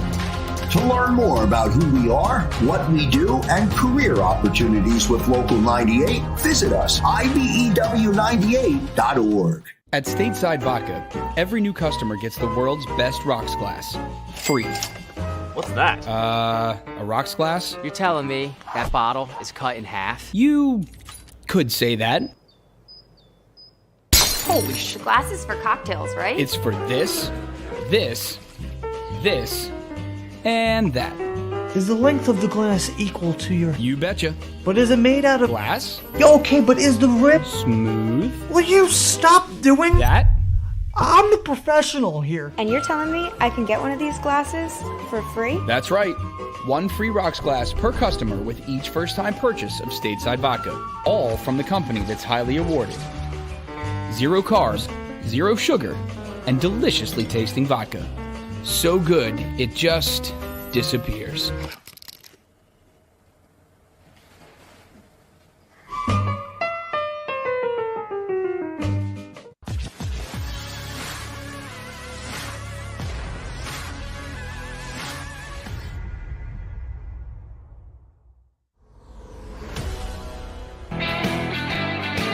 Welcome back. National Football Show. It's your boy, Big Sills. Don't forget tonight, 8 o'clock Eastern, we will have the JAKIB Sports schedule release for your Philadelphia Eagles, Eagle jersey giveaways. Must attend and subscribe, okay? It is 8 p.m. to 10 p.m. Eastern time right here on JAKIB Sports. Very simple. We're all going to be involved in it. We're all going to give our 2 cents. You know, as a matter of fact, what I'm going to do here is I'm going to ask you on a scale of 1 to 5 here. What games are you looking forward to seeing in 2022? Oh, Kevin Von Erich. The Von Erichs were unbelievable. G Meta, what's up, brother? Guys, please hit the like button. I appreciate you guys coming aboard here tonight. Thank you so much. The Commanders, I won't lie to you. Sills, come through Oklahoma sometime. I'll take you and the wife out for a steak dinner. Edge? Absolutely. Oklahoma? Hey, Edge. Here, I got to pick the mic up. Edge, you know, the last time I was in Oklahoma, I broke Aikman's leg and, you know, I flipped the schooner over in Norman and we beat you guys pretty good. But if you want to take me to dinner with the wife, we'll let bygones be bygones. Oh, man. It was fun. By the way, I got a great picture of Jerome and I at Memorial Stadium. I'm going by a guy, and he's going by a guy. And then you got Jamal Holloway moving like this. I'll post it at Dan Sileo show. I'll show it to you. It's a really great picture. Dude, that place is a wonderful place to play a ball game. All right. Scale of 1 to 5. The Commanders. Dude, this is a 5 game for me. 5 being the most. Let's see how many 5 games we have. That's a 5. I want to see Carson Wentz versus Jalen Hurts. Right? That's a game I want to see, man.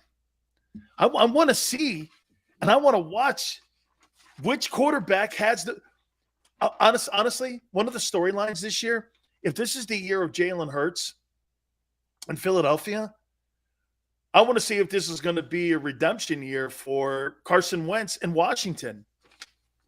Let's see, 5. Oh, yeah, look at you guys. I think that's a 5 game too. How about the home opener?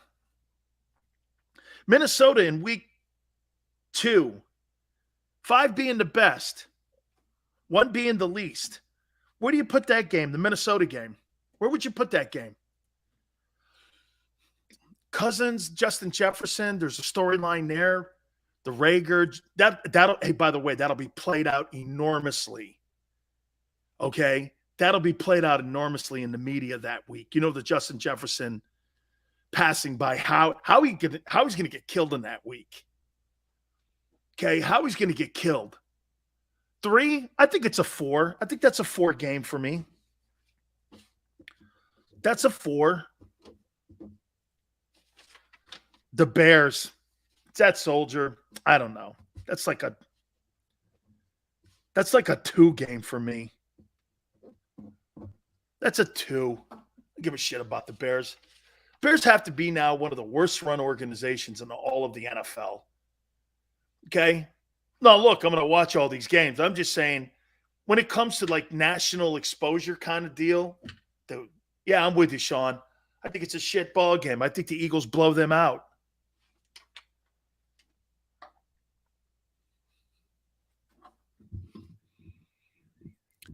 Cowboys. One of them is on Christmas Eve. 10. That's another 5 game. Okay, Cowboys. That's a $5.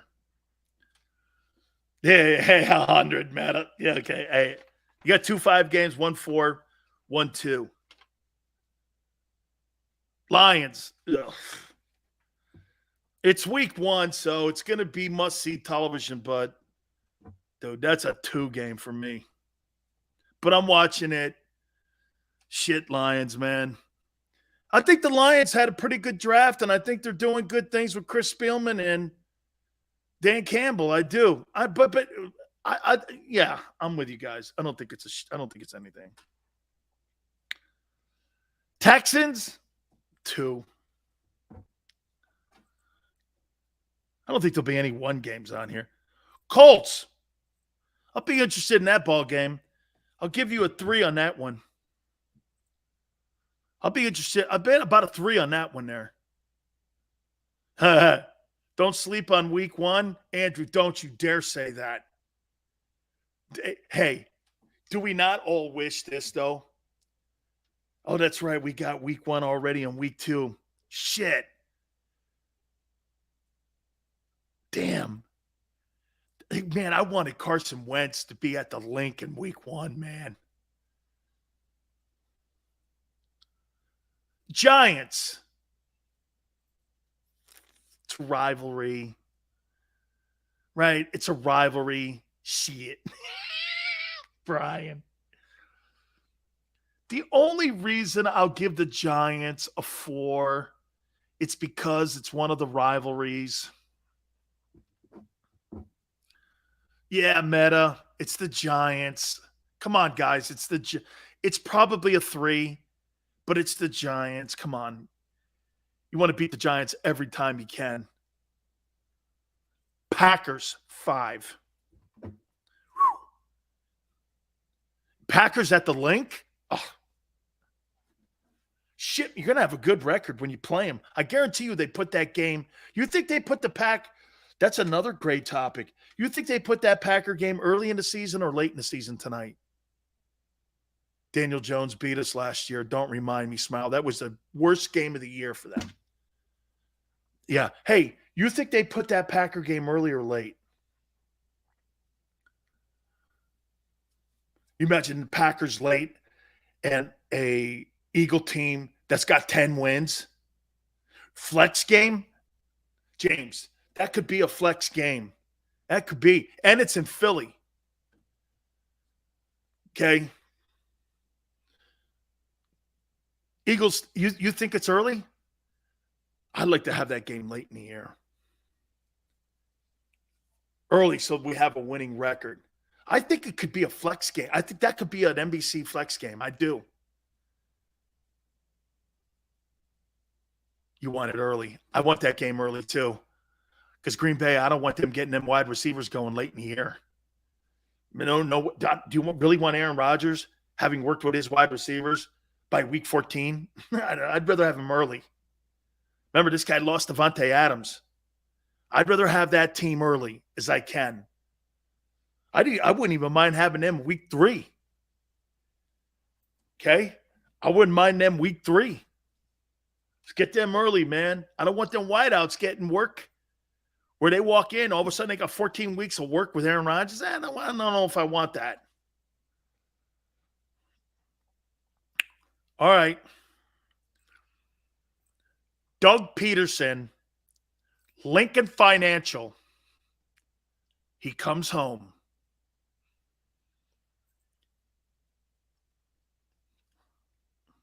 What do you think?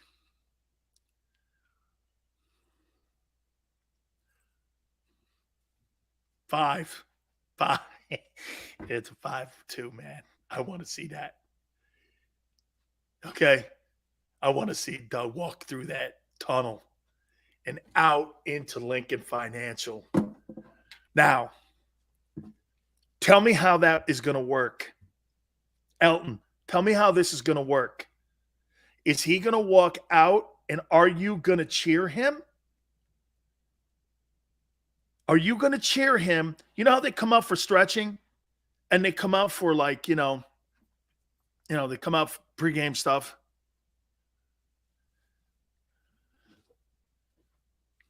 The night of Dougie. Fans love Dougie P. He's getting cheered 100%. Brian says you're going to lose the Jags. Don't lose the Jags game. Okay. We'll cheer. Oh, we're going to do the Steelers here in a minute. Ovation for, wait a minute. That's a great one. Are you guys going to give Doug Peterson a standing ovation? Are you guys going to give Doug? Wow. This will be a storyline. This will be a storyline. Xander thinks that Doug's going to get a standing ovation. He guarantees it. Are you going to stand up? The city of Philadelphia, you giving him a standing ovation in front of Howie Roseman? Why not? No, nuts. I think he deserves it too. No. I know you think I'm a hater, but I would stand up. I would. Wow. How many standing ovations have you given for ex-athletes in Philly coming back? Did you give Andy Reid a standing ovation? When Andy came back, last year wasn't the first year he came back to Philly, was it? Last year wasn't the last year. Was it the last, or was it the first time Andy came back to Lincoln Financial? I can't remember if that was the first time or if that's the second time. Kevin, did they give Andy Reid a standing ovation? Not many, and yes, we gave Andy a standing ovation. Second time, okay.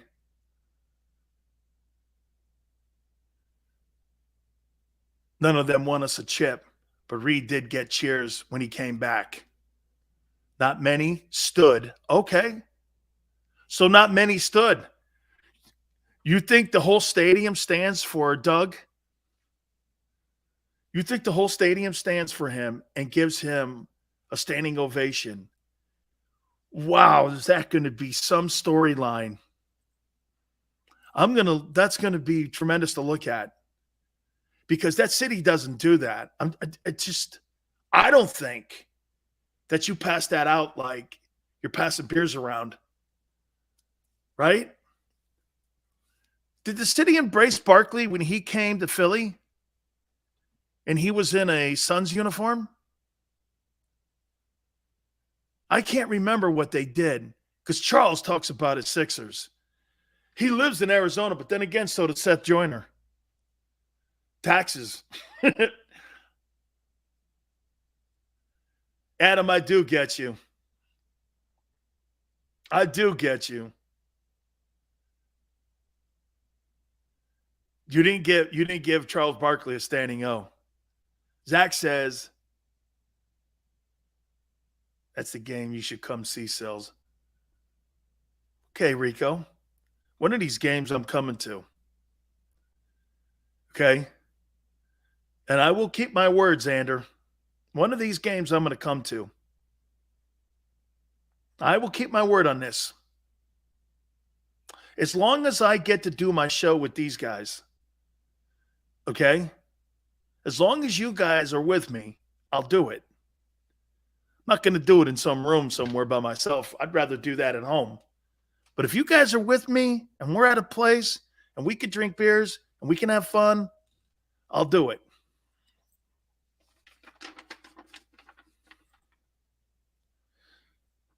That's totally a 5 game. With Cowboy games too, so that's 2 5s. Giants. How about the Steeler game? The Steelers aren't that hot though. Oh, hey, wait a minute.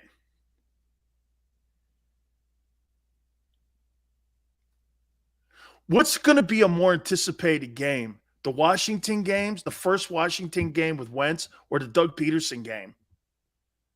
Brian, hey, Dan, the fact that you interact with the folks, it's all good, dude. What do you think is a more anticipated game? The Wentz game or the Doug Peterson game? Doug Peterson game, Washington, Wentz.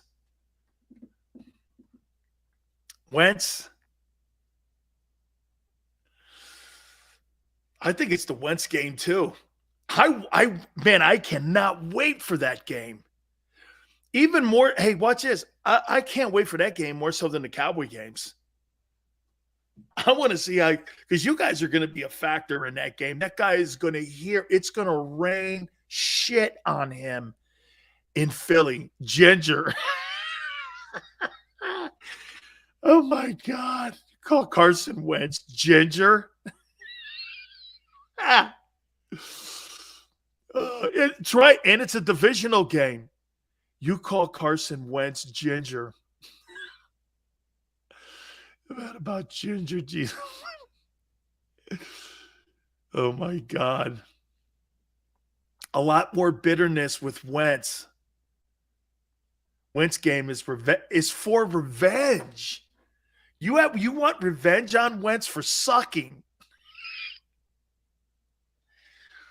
That's the fans I know right there. Dude, you know why I want to beat your ass? Because you sucked here. Yeah. Oh, man. Dude, I'd boo the hell out of Wentz. Ish. Ish. Who gets a bigger standing reaction, Doug Peterson or Wentz? Are you going to stay? Do you think the people in Philly will stand and boo Wentz? Oh, my God. You're just raining. It'll be louder for the Wentz game. And by the way, it'll go 60 minutes because Doug Peterson's only going to get like cheers and shit for like what? 3 minutes. Wentz is going to hear it. He's going to hear it for 60 minutes of football.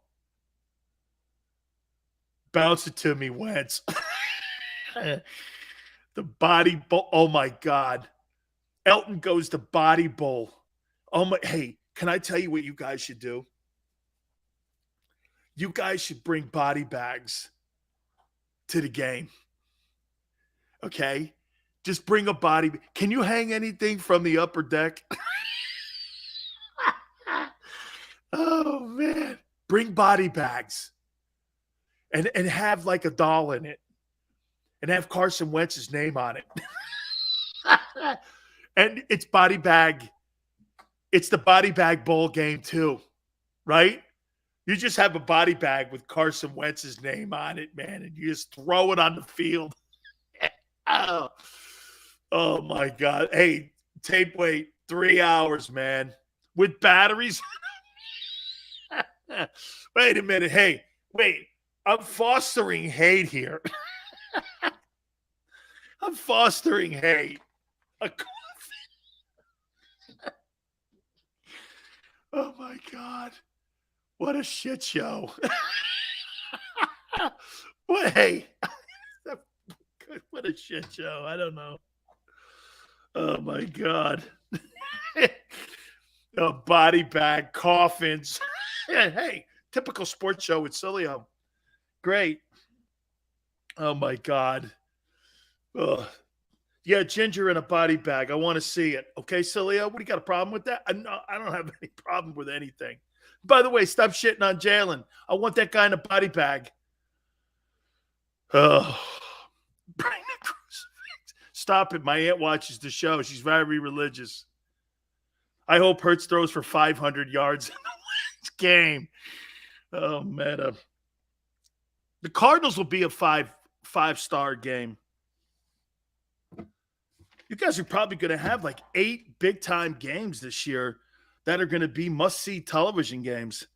Eagles are going to be in prime time too. ESPN, right? Dude, this is going to be awesome, man. This is going to be a spectacular viewing year, and it's going to be telling us a lot of stuff this year. I can't wait for it. Tonight also, it really kind of puts everything in perspective tonight a little bit, right? With the dropping of the schedule, don't forget tonight, 8 o'clock Eastern time, JAKIB Sports schedule release.